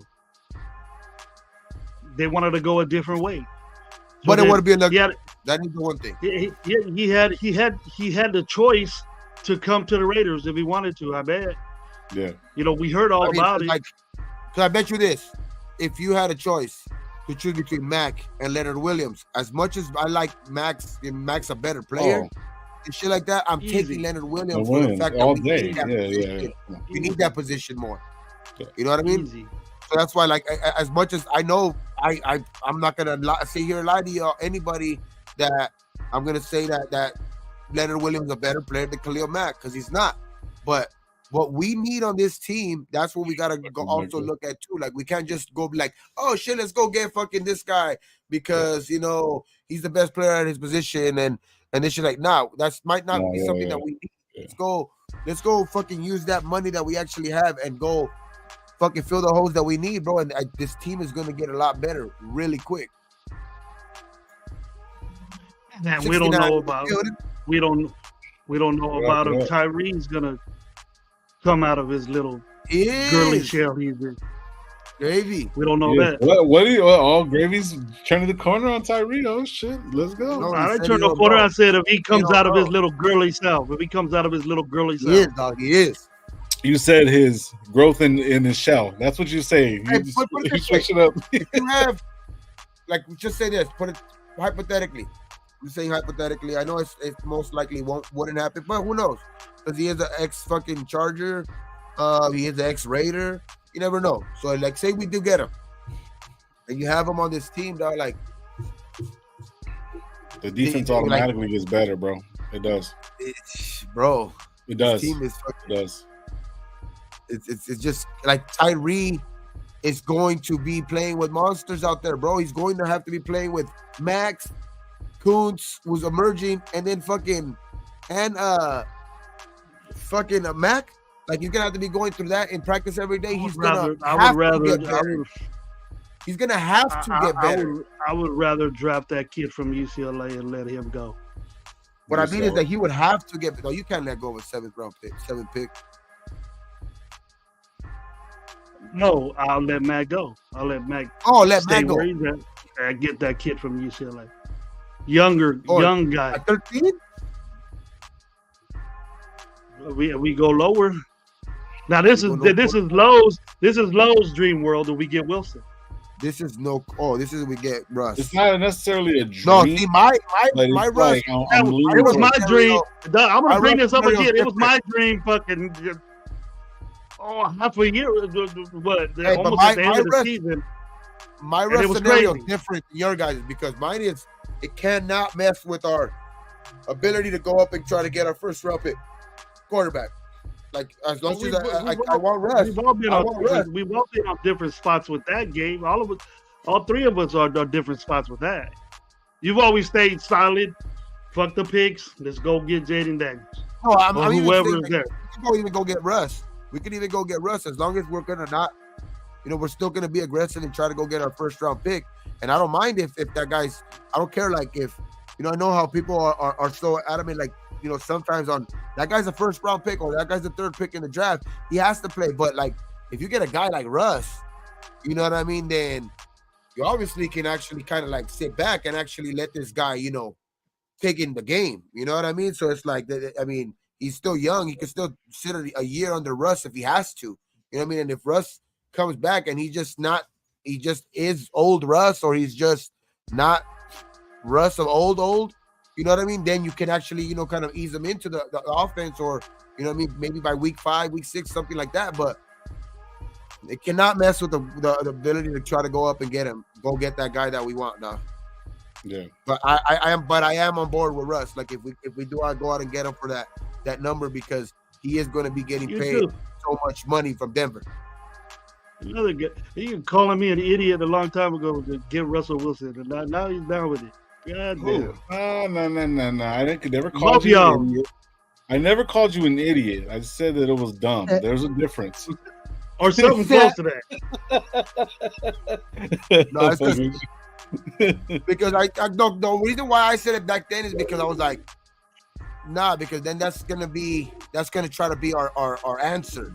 You know what I mean? And that's why I kept adamant of even right now when I said it, like even if I am on board with that, you know what I mean? We still need that first round pick quarterback to me, like, but shit, if Russ comes in here and he's a fucking quarterback and he somehow rejuvenates his career and shit like that, who's to say that first round pick quarterback isn't, you know what I mean? It just sits a couple years like Aaron Rodgers. I'm with Coons, Dolphin Raider. I'm with that dude, 100%. Yeah, I'm with him. No, yeah, we're not getting. I'm not. See, I'm not talking about getting rid of somebody because there's a lot of fucking. We can put a lot of different players on this fucking team, bro. Like, I'm not saying get rid of them, bro. You only get better when you put better people around you, bro. Like, you know what I'm saying? And so, like, I mean, you see them emerging, bro. So it's like, why not have them both there, bro? Like, you know what I'm saying? Stop hating, bro. Like, not necessarily hating like, oh, there's got to be an all or nothing type shit. You know what I mean? This is meant for, like, the development. Kuntz wants to be a Raider, stay here with Mac. You know what I'm saying? And then he's going into this contract year. You have Mac in front of him. He's like, look, man, you know what I mean? We can do. This is what we're going to do. Let's see how he finished out this year, and we go from there. You build from that. Mac moves on. You know what I mean? Kuntz is emerging behind him. You know what I'm saying? Like it's a team game, bro. It's not you're gonna have those stars, bro. But you know what I mean? It's like you need a supporting cast for other stars to grow too, bro. You got to really look at it like that. So, I mean, it's not that I don't like Kuntz. Like Kuntz is good. He's here, bro. He's one linebacker that's on contract. So, hey, how about the pussy ass fucking KC fans are talking about the Raiders have to resort to what is it? Do it in that voice, Gabe. Do it in the voice you did first. Fucking talking like it was. That was how he was talking, dog. Like that the Raiders had to resort to. The Raiders have to resort to bully tactics and dirty tactics. It's like fucking football. They didn't say we're gonna clear. like Madden said, like when in that same clip, Madden said, dog, like, yeah, the Raiders are dirty. What are you gonna do about it? Mm-hmm. It's the Swift, bro. There's gonna be the Kansas City Swifties. She made them so much money. All right. When were we dirty with them in that game though? That we beat them though. That's what I want to know. No, we didn't even do nothing dirty. Exactly. So it's like, bro, just we The thing is that we didn't stop our pressure. We didn't stop our aggressiveness towards him and touch him when it was close. And he didn't get those flags at his home place. And they were borderline. It was borderline play, legit hits. And he got pissed off about it because he always gets those calls exactly when he's away, when he's at his own house, or he's in anywhere. You fart next to the guy, you throw a flag on him. But yeah, you know that's what I mean? You say something about him, you get a flag against him, and all he says is he'll be on the sideline, way over there talking to Max. I'm here. Yeah, you here? You lost, bitch. Go back home with your drunk ass brother and your ugly ass bitch, and go have a nice time at Disneyland where little kids play. Easy. Go to Disneyland and go over there, jump on that float, and wave that little bullshit ass natural ice you were drinking, fool. You got more money than that. Come on, Mahomes. That's right. Natural ice, man. Come on. You that cheap? Your lady got you that much on a budget? You got to drink natural ice? Damn. Come on, man. Hey, but that's exactly why AP was saying what he was saying, though. Like, yeah, he said what he said. That like, yeah, we're gonna fucking hit him, and we're gonna make him fall hard. You know what I mean? It just like, that's not saying that they're gonna be dirty. None of what he said was saying was gonna be dirty. Everything is gonna be done in between the lines. And I don't know what guys can't fucking get that through their head, but like guys like fucking, I think Sims said it again, and I think fucking what's his name, dumbass Mike Florio. I'm here. Now these stupid ass KC fans, like, bro, get over it. Y'all want to just fucking like now y'all see the Raiders like kind of like pop in a little bit, so now you guys want to just like kind of try to like keep them down. It's not gonna work. It ain't gonna work. I don't feel no sorriness for you. Because that's why. Because if you actually listen, and I know the NFL has already listened back to that fucking interview plenty of times to try to figure out something that they can fucking put against him. But he's calculated. He's a calculated dude, and what he said in there, dog, he obviously said it. Everything in between the lines. He didn't say he's gonna go out there and hurt people or put bounties on people or bullshit like that. That's crazy. And obviously, his reputation from last year speaks for itself. Weren't we the least fucking penalized team in the league anyway? From when he took over? So it's like, that shit don't fucking make sense for any of them, what they're fucking saying. You know what I mean? Like, put 2 and 2 together. Like, you guys are so fucking good at that with other things, but not when it comes to that, right? We're the least penalized team. And he obviously said in between the lines, and shit, but there's no fucking harm in fucking... As long as everything is legal, hit them as hard as you can. As long as you ain't fucking hitting them in their head or using your fucking helmet as a fucking weapon or anything like that. Going for their knees and trying to take them out, like, you know what I mean? Yeah. So I just think that it's the NFL doing much about nothing, where they're just trying to, just keep the Raiders down. Now, when they ought to just when he's on the ground, just teabag his ass, all of them. Max and Tyree. Tyree does that. I'm on with him. I'm going with you on the mushroom stack. Yeah, teabag cool. Teabag Mahomes. Hashtag teabag Mahomes. Teabag Mahomes. Imagine if the Raiders, like one of the Raiders guy would have fucking bumped the fucking like the coach in the game, dog. How much they would have been saying like, oh, that's the culture in the Raiders and all of this shit. They would have said some bullshit. Some bullshit. What's wrong with that? There ain't nothing wrong with that. It's football, Jack. Oh no. But what I'm saying, like, want to play flag? When it's with KC, and it's with like when Travis Kelce's fucking bumping fucking what's his name on the sideline, the coach and shit like that, like. People didn't fucking, they were just being, it was a competitive moment and shit like that, like in the game and shit like that. No, they would have blown that shit out of proportion if it was the Raiders. Oh, yeah. Oh, it's the Raiders. It's the culture that they're building there and all this bullshit. They would have just fucking done some bullshit, dog. And I think they're waiting for that shit next year. So, but I think, like, just like I said right now, dog, I think AP's a calculated dude, dog. And I think that he knows, dog. He's been around. This ain't his first time here, dog. Like, he learned under fucking one of the strictest guys there is, dog. You know what I mean? And Tom Coughlin. You know what I mean? Like, Tom Coughlin, like, had all the fucking rules as a fucking coach. You know what I mean? So he's like, don't get it twisted, dog. He's a fucking very disciplined guy. Maybe he talks like that, like the way he talks and shit like that, but that's just the way he is. just the way he's raised. That's just the way he was from.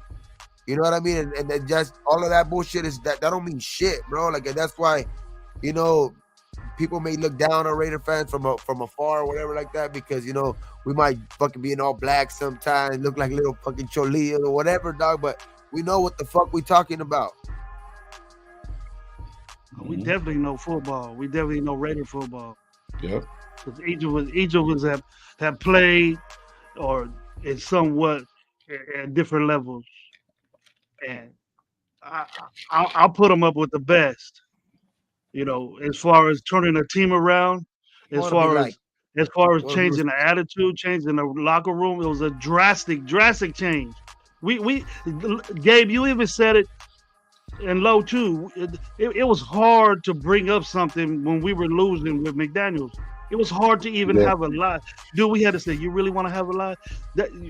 Man, I don't know, man. I might go ape shit. People are going to think I'm negative and shit. You know what I mean? There was nothing good to say at all.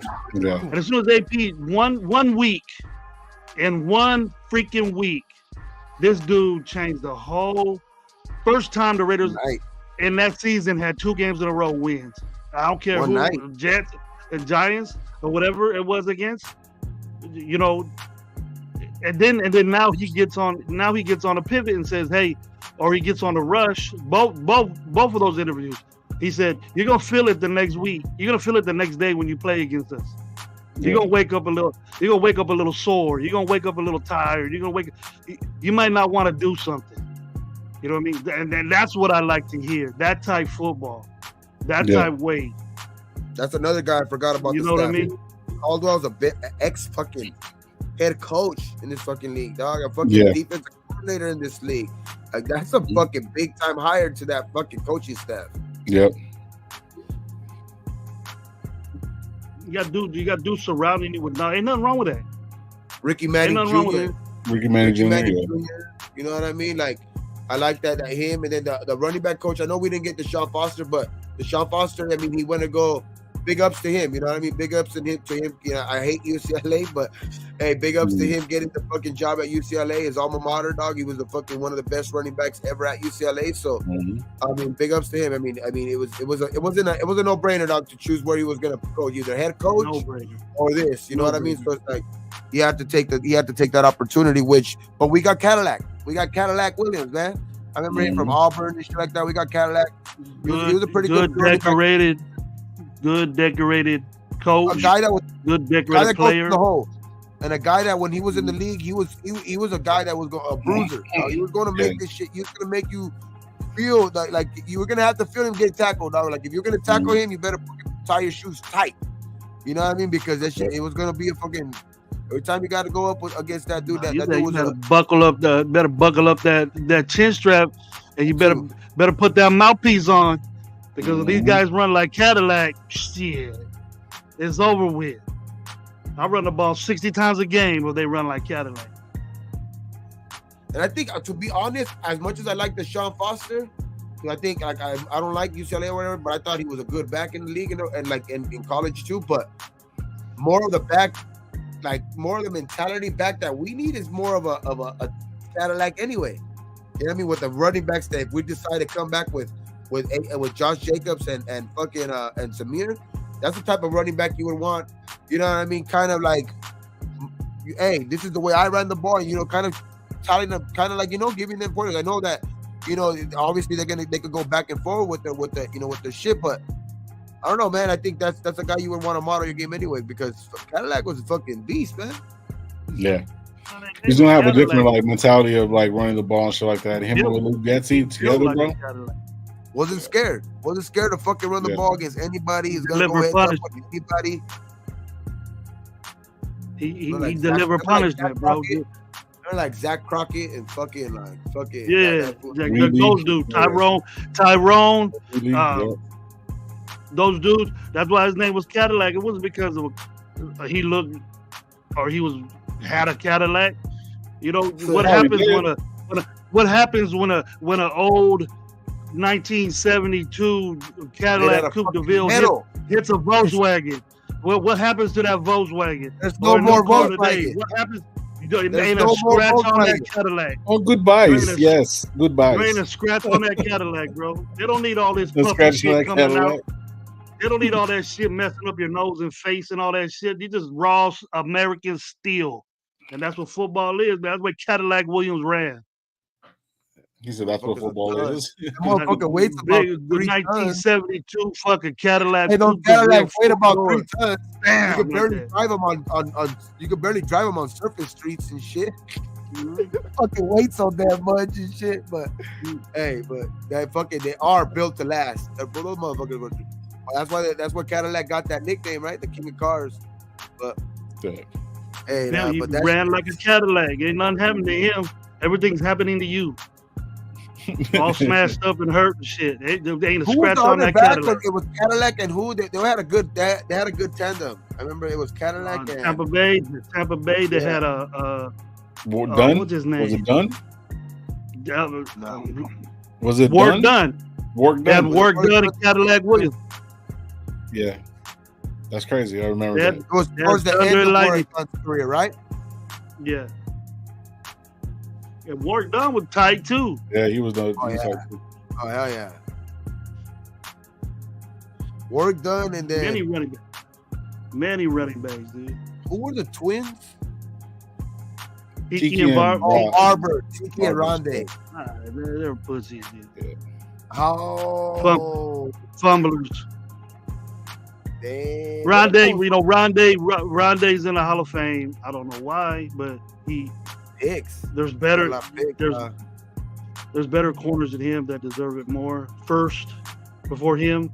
But Tiki, no one in the Hall of Fame that fumbles the football should be as much as he did should be in the Hall of Fame. Tiki Barber would never be. Tiki Barber Tiki would was never a be. baller though, man. He Tiki fumbled. was a baller, man. He fumbled. That's not I Hall of thought Fame, bro. Was the better of the two, but Rondé wasn't scared to put his fucking nose in there, and he had quite a bit of fucking turnovers, like that Yeah. were credited to him and shit like that. So I think that's the reason why he got in there. But he had the fucking and he played with fucking Derek Brooks and Warren John Sapp, Derek Brooks. Damian, fucking, you know what I mean? So it's like Simeon That'll help you out. Rice. They had Simeon That'll help you Rice, fucking Warren Sapp. Yeah, they had a fucking bunch of fucking dudes over there, dog. Like, that was a fucking crazy ass defense, bro. Like, the players that were on that defense is like one of the better. That's one of the reasons why we also didn't win. Like, other than like, them knowing our whole total game plan, but like that defense was.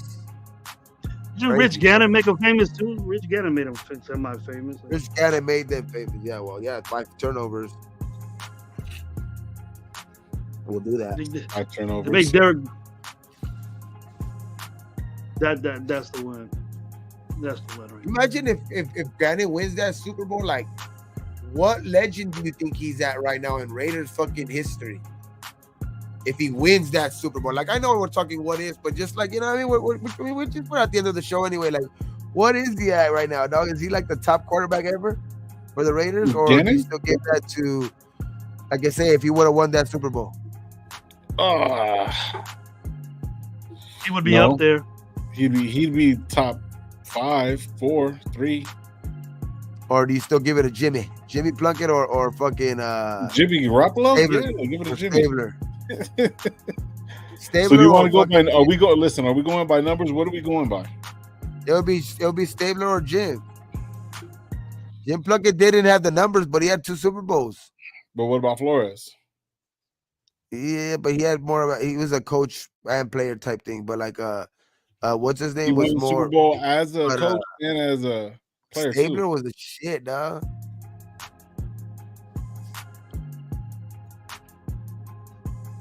What about there with him? What about your guy, fucking Low? What about your guy, Derek Carr? All right, so he has the numbers. He got the numbers, but not the wins. So I don't know what website this is. Milwaukee Records. I say Stabler, Plunkett too, Arkham, but I say hypothetically, like everybody in the chat, if Gannon wins that Super Bowl, where would you have ranked him? The disrespect for Daryl LaMonica that we have for people. Yeah. No, it's not the disrespect. It's just, Stabler and fucking Plunkett. I mean, Plunkett had the fucking 2 Super Bowls, so you can't argue with that. And he was, Native American and shit like that. So I give it to him. Plunkett's just my dude. But so this is what they have it on. Stabler's the guy. Let's see real quick. So Ken Stabler is number 1. This would be a good topic real quick. I don't know, bro, but like I'm trying. No, this is like a bad one. So I'm gonna go. You can't focus. No, I'm trying. No, it was just the website sucked. So I'm looking at something. Okay, if I'm gonna get from FanDuel, the 5 best quarterback in Raiders history. So Daryl LaMonica, Derek Carr, Rich Gannon, Jim Plunkett, Ken Stabler. That sounds about right. Not in that order. Not in that order, but no. Like this is going from Daryl LaMonica's number 5, Derek Carr, Rich Gannon 3, Jim Plunkett 2, Ken Stabler 1. So Gannon would have said he's okay. All I third. still says he. So Gannon is still better than Derek Carr. He would have been 3, even though he would have won a Super Bowl. Now he's not 3. I don't even think he's 3. He's more like 4 or 5. Because he didn't get that Super Bowl and he fucking fucked up in the Super Bowl. Though. As much as I like him, he did get MVP. He did get it's MVP. Not that all. It's not all that his fault, bro. Yo, and another year was like fucking played the Ravens and stupid ass Saragusa, and they had an all-time defense as well. It's like look at the defense he had to goes up against, hey, dog. Lightweight. Go up against Baltimore and the fucking Buccaneers. 2 of the all-time greatest defense. Yeah, that is true. But you know what I was gonna say too is that in that game, bro, we were getting our ass kicked anyway. And the Patriots in the fucking Snow Bowl. Yeah. In the fucking, the Tuck Rule game. Like that, those are the look at the games that we lost in those years are like fucked over in all of them. The Tuck Rule, I don't take it as bad because we still would have stopped them. We didn't play defense. Bro, but like that shit was like, those were some of the best teams we've ever had. It's just that we went against all-time great defenses and we still got fucked over. Yeah. Okay, so the Patriots, when we lost to the Patriots, I think that was the legit Super Bowl. We were the best team and the fucking in that. Ravens. That game. Yeah. Bro, we were gonna beat them without. They only scored 3 points. I think they only scored 10 points on us that game. Well, who the Ravens play in that Super? Who the Ravens play? The Rams? The Giants, no? Yes. Yeah. With Kerry Collins? Mm-hmm. No, they won 2, huh? So was it? Yeah, then we would have played the fucking Giants and Kerry Collins. What year was that? 2002, right? No, I think it was 01 or 2000. No, 2000. No, against the Patriots or the Baltimore. The Patriots was an AFC championship game. I understand that. Oh, you're saying Baltimore was the first one. Okay. But Saragusa jumped on his ass. Yeah, that was 2001. Okay, my bad. So and then fucking Shannon took it for like 890 yards for a fucking touchdown against Dorsett. So it was Baltimore Ravens. Yeah, it's Baltimore Ravens against the New York Giants. Yeah, that game right there. That was a fucking bullshit. I think we would have won the Super Bowl that year, dog. Yeah. Was it against them or was it against the? So did they play the Giants or did they play the fucking Bears? There was one. There was the one in between those 3 years because we had a 3-year period where I thought we were. And then that one was first. Then the one of them was the greatest show on turf. First one was the one of them was first one was that game, and then the Tuck Rule, 01. No, okay, listen. The year that we lost was 2002. Super Bowl. Those were the 3 years in a row. Like it was the Patriots. Ravens, and then the Patriots. And then the Ravens again. Then the we went to the Super Bowl. The fucking Super Bowl. And then the Super Bowl, the Buccaneers. We went to the Super Bowl the third year. But I think it was 3 years. And those other 2 years should have been ours too, dog. Like because it was the they Bucks against the Raiders. It was the Bucks against the Raiders. But the Super Bowl before that was Ravens Giants, and then I think the one before that was Patriots. Giants Rams. That was the Rams. That year we would have beat the fucking Rams on the turf. We would have locked them down. It's crazy. Yeah, no, those are the years, dog. Like Rich was part of all. And all those 3 years, something happened, bro. Something happened. Zaragoza, then the tug rule. Gannon played great. Gannon played good in that snow game, dog. Like he did good. Yeah.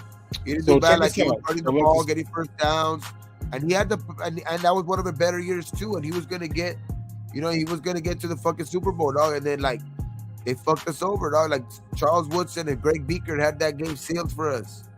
Yeah. Charles, that was over, dog. I was jumping for joy. I was like, yeah. Gannon was 45 and 29 in those 3 years. That's good. Really good. That's dope. That's good as fuck, bro. And then fucking, that's crazy, bro. He was 45 and 29. I didn't realize, bro. Gannon was really good, dog. He got an MVP. He got that. And like, all he was missing was a fucking ring, dog. Like, if he would have got that ring that year, I don't think they would have struggled as much the next year. He still would have had probably another good year then. You know what I mean? Yeah. I think the fucking confidence just left the building after that. Like everything just went to shit right after that too. So it's like, you know what I mean? It just happened that way, dog. But Gruden, I mean, Gannon was a shit, dog. Like and then he had that attitude. He had that Raider attitude when he came here, like talking shit back to fucking Gannon. I mean, to fucking Gruden on the fucking sideline and shit like that. Like. That shit was cool to see, dog. But at the end of the day, they fucking loved each other, dog. But they would talk shit to him. They were like, they didn't give a fuck because they were like, he was like, I'm older than you, motherfucker. At that time, they were like the same age. We talking to like that, motherfucker? I bet you they see each other a lot in Las Vegas. Oh yeah. Especially, Brady wants to be in the organization. He's in the basketball. Woodson Wilson's everywhere that they signed a deal in the stadium with him. He's making boku bank now. Yeah, Charles Woodson doing very good off Las Vegas. Hey, Glo, we going live Thursday? Of course. Always live on Thursday. Thursday night. We'll have the smoke out hour. Bro. Like, what are you guys talking about? Smokeout hour. What am I supposed to be like? Yeah, fucking let's go. Like, this not the smoke. We don't smoke that shit. No, we don't smoke that shit. It's a smokeout hour, not the coca hour. The coca hour. Coca-Cola? Coca-Cola? Yeah. Shit. He's pretty far though. What y'all think about this Cam thing going on? They deserve it. Bring them, bro. Fuck it. It's a regular shit. They just got it on fucking film. He probably just said some slick shit. Yeah. Other fools thought disrespected, but and then when they actually went over there, like some 6'6", 260-pound human being, dog, that's a professional athlete. Like, you don't want to tussle with that type of motherfucker, dog. Like, that's a big motherfucker, dog. Like, they're professional athletes for a reason. And he wasn't even throwing punches. That's the crazy shit. Like, he was just tossing him around without even throwing punches. Like, he was just, because he knows that he was going to get sued like a motherfucker if he would have thrown a punch. Well, what it boils down to with me is I hate the way the 7-on-7 thing is now. Format? It's more the way it is now. These guys coaching these kids, that they go to a certain high school. Say like you got a kid that goes to Poly, Gabe. Yeah. These guys that coach at these 7-on-7 tournaments, they're not even most likely allowed around the school or to be close to the school because they're not. He had the Gandalf hat. They're not there to teach the kids. It's just a tournament. Okay? They're not showing them anything. They're just the best players that these guys could get and show off against another dude's team. The 7-on-7 circuit is not for high school kids or even lower than that. So the way it was when I was doing 7-on-7 is that you were with your school. You were with your school. High school kids. Yeah. You got a bunch of knuckleheads that want to be agents and get these kids when they go to college to be able. Hey, they get monies from colleges besides the dude getting paid. Like I have a cousin that's in Alabama leadership. You could go to Alabama if you go through me. You know what I mean? And then this guy becomes his NFL manager, manages his money, and so it goes on. You know, that's the way it is now. It's just like AAU basketball. Football shouldn't be like that. You know, the 7-on-7s that I remember and that I coached in and coached with was you were with the high school, paid by the high school, and had your kids and went to tournaments against other schools with their coaches, and you were out there teaching, learning. It wasn't an amusement part of the atmosphere. You know, the kids would talk shit to each other. Parents wouldn't get involved. Definitely coaches wouldn't be involved. It's just a third party thing now too, that this happened. It is sad. It's sad for the kids. Not even just the coaching kids. Not even the kids. Not even the guys. They're not even real coaches, bro. They're not even coaches. Like, not even just them though. Like they let the fucking like parents be too close to access to the field all the damn time. Where they're like, they sit them up in the stands or something like, oh, you gotta be behind certain fucking area. Like y'all can't come that too close and be touching your kids the whole time. Like not let them fucking interact with their coaches at that time. Like it's just getting too overboard, dog. And then like it's just so much fucking like my fucking nephew's not even just football, dog. Like my little godson, 3 years old, basketball game. There was a fucking fight the other day between so the two fucking people right there, dog, over a fucking. They were not even keeping score. And when you got a coach, because evidently this guy coaches. That's funny. Cam Newton's team that he has a 7-7. So 7-11? 7-on-7 team.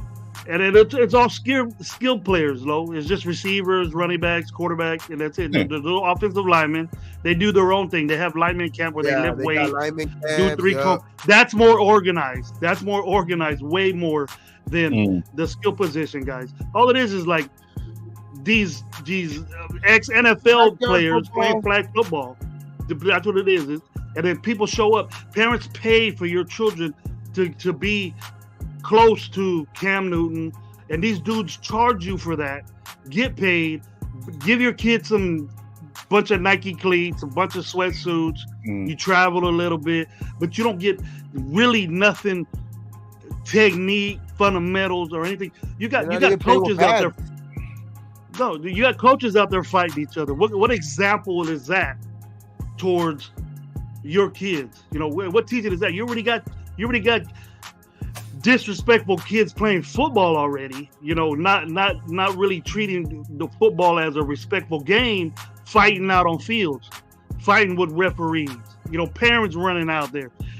Not only that, this just entices them more. Hey, I see Cam Newton out there. Why can't I be like that? Or why can't I be like my coach? These guys are teaching these guys. You know, why aren't you out there with your kids? Yep. You know, why are you over there confronting Cam Newton? It doesn't matter what he says to you. Coaches should bypass that and then concentrate on the kids. We now know that doesn't happen. So I don't agree with the way 7-on-7 is being played now, and it's been that way for almost about maybe 5 years. Yeah, it's getting worse too. Yeah, it's getting worse. And then you've seen how bad it can get. Well, you know, normally Cam Newton got security out there. You're like one of these dudes that last year there was a killing, not one of them. Like they already killed somebody. Somebody's been already killed at a couple of these shits. Like, that shit's crazy, bro. Over football. Can't do shit, bro. over something that you should be doing with your coaches, your high school, that your coach probably doesn't agree with, and why are you playing with this guy when you could be over here at the high school lifting weights or learning or getting better, but you want to go play around with all these other kids, and then because I don't know not one coach in high school, they're not allowed to do that, and none of those guys are allowed to even be on campus talking to the kids or getting at them. The only reason why they're doing this is because it's off season. You, as a matter of fact, as a coach, have to be like, hey, get your ass from over there. Why are you even over there talking to your parents? Get your ass over here. Like, keep your head in the game. You know what I mean? So it's just like, it gets too much, dog. Like that's why I don't even, I wouldn't even want to coach nowadays, dog. It just gets too crazy with the parents. You can't say much because, everything is fucking, it's just so... pacified. It's more exaggerated. Pacifier and shit like that. Might as well just give everybody a pacifier. Fuck it. Don't give them a mouthpiece. Give them a pacifier because that's what everybody wants nowadays. That's why we get the kids. That's why we get the players in the NFL that are that way now. It's because they're brought up by this circuit and thinking that they could get all this, they could do all this, they could be like this, they could do that, and nah, man, there's always gonna be somebody out there that can outbeat you with a bad, sorry ass attitude like that. Mm-hmm. Always on the come up. What happened to hard work? What happened to hard work and out hard working this dude that's behind you? That's what you learn from your coaches in school. They say, it comes down to different. Talent most of the time, dog. Hard work beats out talent most of the time. Yeah. If talent don't work hard, and it never does. Talent never works hard. Now, if you got both, then you're fucking sky's the limit. But I almost can guarantee you he ain't playing 7-on-7. No.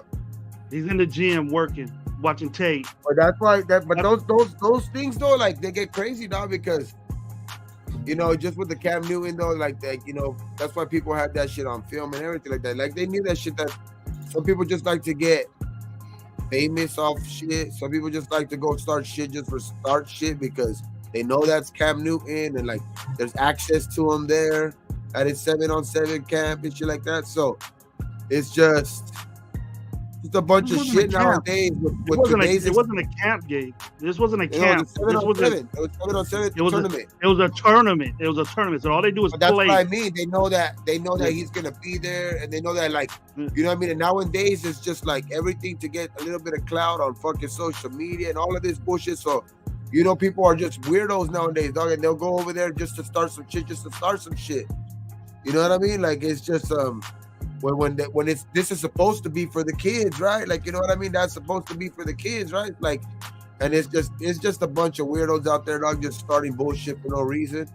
And big ups to Cam though, he didn't have to throw no punches or anything like that. He fucking stood on his 10 toes, dog, and he never got dropped to the floor or anything like that. And who's trying to take some punches at him, buddy? Hey, fucking he held his own, he held his ground off of 3-4 fools and shit like that. So it's big ups to Cam for that shit, but that shit just looks ugly, dog. That just looks stupid. Well, it was a tournament that Cam Newton funded. He funded that whole tournament. His kids are always some of the best kids in the league, in the whole nation. Because, obviously you're gonna want to send your kid to a camp like that, especially if they got the fame for it and all that shit. He's out there probably recruiting for that team too, because that shit gets him some fame too out there. Pretty sure they're winning out some contests out there and shit like that, because that's just some travel ball, dog. There's some money in that shit. And you could get hurt doing it. You can mess up your career in doing it. Because I guarantee you this, a recruiter would rather go to your high school and watch you play there than going to one of these 7-on-7 tournaments, because it's not organized football. It's just showboat play. Who could catch one-handed? Who could do all this? Who's faster than the corner? And then it's about fucking showing up. I can't even imagine. Showing up the guy It's like showing up your point and trying to talk shit because there's no face mask involved, so they're just talking shit to each other. Like it's just They schedule at right there. They schedule the teams to play right there. Whoever shows up to play, you know, like I said, you get a wardrobe, you get some free Nike, you get some Jordan cleats that you can wear in your high school games, and all this shit. But the thing is that I can't even imagine how if it's bad over here in Fresno. I can imagine how it is in your neck of the woods, Gabe, especially the LA area. You know, where the teams you got, but I know legitimate schools, like, you know, Paulie, that coach over there ain't letting those guys out there playing 7-on-7s unless he organizes it. And other schools, a lot of schools over here play.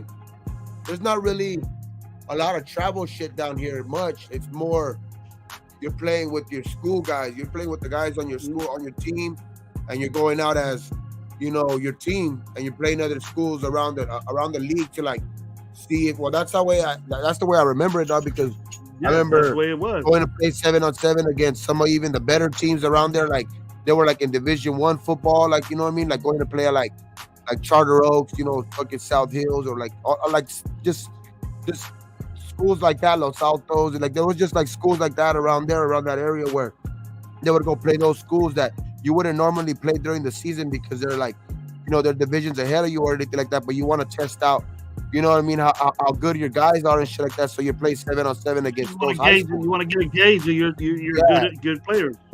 But nowadays, they're doing like there's a lot of these travel teams though, like that, like those. Like in like a lot of it in like it's a lot of it like in that down south area too, like you know what I mean, you got a lot of those, just a bunch of areas really close together. You know, got Atlanta, you got a bunch of hot spots out there, dog. You know what I mean? That traveling is easy, dog. All you gotta do is take a bus and shit in here there. You know what I mean? You ain't got to charter all the way across the country and shit like that. There's some schools like that out here, over here though on the West Coast too, but you know. It's just it's crazy out there. Like that's a crazy ass movement out there. Like West Virginia, you got, you know, you got South Carolina, you got all of those fucking, you know, all the little Florida fucking, you know, areas right there and shit. Like, you know, because Florida does have a lot of fucking athletes out there though too. You know what I mean? Florida, Texas, what Florida, Texas, California, that produce some of the best fucking Ohio produced, like there's some fucking. For football, those are some of the fucking, I would say they're the 4 states that are like. They're Connecticut. They're Connecticut, them boys up there are good. Yeah, for sure. But like, it's just like the amount of kids that come out of like those 4 fucking states, Ohio, Florida, Texas, California, is ridiculous. Though. It's crazy. And then you got these kids going to the Peyton Manning camp. I'd rather play 7-on-7. With my guys, you know what I mean? I'd rather go to that Peyton Manning camp. Shoot, that's where you get notice from. Yeah, ESPN be over there. ESPN be over there. Yeah. Hey, Dolphin Raider. Oh, you seen that, dog? I seen that shit too early. I haven't brought it up, but thanks for bringing it up. Yeah, dog. Fucking first fucking game as a fucking Dodger, the fucking Japanese guy Otani knocks it out of the park. I thought he struck out his first at bat. No, first game. He fucking the first game he hit a home run. Yeah, he has. How about the Lakers, man? How the Lakers playing right now? Damn, dog. They're not that. They're not that. It's crazy how good the West is. Gone from 10 to like 4 or 3. Only like 4 games separates from like 10 to 3. That's fucking crazy. I just asked how the Lakers are playing. I didn't care about the whole other. Oh, they're all right there. Well, they'll make the play-in. Right now, they're in the play-in against the Warriors. That would be the play-in game. But it's like there's just a lot of teams that are gonna fucking play each other in these next coming weeks. But the Lakers are all right. The Lakers have some cool pieces. They have fucking. We'll see. They have a tough schedule though. These next coming games. We'll see. Fuck all that. I see one of them. I got my eye on one of them teams they playing. You'll be all right, bro. Don't get your hopes up. You mean that fake capital team? Your team plays for the place that they take all our money, bro. Sacramento Queens. Yeah. The beam is lit. What does that even mean, bro? It makes no sense. The beam, bro. It sounds like a tweaker fucking. It sounds like the pyramid from like. Sound any way you want, bro. But what does it mean? What is the like the beam mean? What does that mean? Like the beam. What like the beam. What does it mean? You won. You won. You won. But like the beam, what does it mean, Gravy? What does it mean? You won a game. You won the game. But what does it mean, though? Hey, Warriors won. 2 dubs, like, you know what I'm saying? Warriors didn't like the beam. Warriors didn't like the beam. Like the beam. What is the beam? What is like beam to Scotty beam me up? What is the light? What? How do you light a beam? It means Lakers get the fuck out of the stadium. You got mocked like the beam. Fuck, nah. We're gonna see what we play, you guys. Watch. We're gonna beat you guys. Like the beam or the breeze? The Lakers are about to go on a road, dog. Don't need a trip. Flick the beam. That like the beam. Like the beam means like last year. They're gonna go on a road, dog. Don't need a trip, dog. Mark my words. I'm saying it now. Mark it right here. Smokeout Hour, episode 92. 2 hour 25-minute mark. The Lakers are gonna turn it around right here. Now the Lakers are gonna fucking start making their comeback right here. Like last year, their late run. They're gonna do it from here right now. Watch. Watch that. Time stamp that. No, what happened? How'd you guys do today? They didn't play. They play tomorrow against the Clippers. There you go. They're gonna kick your ass too. I'm not gonna send you the link if they win. All right, I'll get on anyway. I know how to get on. You getting that at me? Yeah, just look at the standings and see what's up. I don't even know what you're talking about, bro. We ain't no playing game. We no in. Idea. No idea. I think I might have to kick the Clippers on that one. I'm pretty sure last year we made it to the play-in game 2, and we made it to the Western Conference Finals.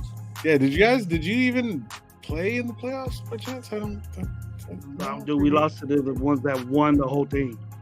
But did you guys were you guys in the playoffs? We lost to the team that won the whole thing. That smacked their ass around. Who? Like the beam? We both lost to the same team. Yeah. So you didn't smack them. They smacked your ass in the finals. But did you lose to him? You said you lost to him, right? And we lost to him. Same team. So it doesn't matter. Our team both sucks. Your team is just as good as ours. So there it is. No, but we ain't in no playing game. And we didn't have no problems with the Clippers when we played. That's right now. That's right now. We're going to fucking not make it to the playing game. We're gonna make it to that 6 seed, and we're not gonna have nothing to worry about, You gotta make it to that 6 seed. Yeah. From 12 to 6? 10. And what? 10 to 6? Yeah, there's only 3 games separates them. From 10 to 6, only 3 games separates them. I gotta lose to the Clippers. Nah, we're gonna win. We're gonna win. We're Then we gotta light the beam on your ass. We gotta light the beam on the Lakers. What does it mean? What does light the beam mean, bro? What does it mean? You'll find out. Y'all just put it like this. You'll find out and you'll feel it. We've been on this for too damn long because Gravy's tripping about lighting the beam and shit like that. I think we've been on here too long. What does light the beam mean?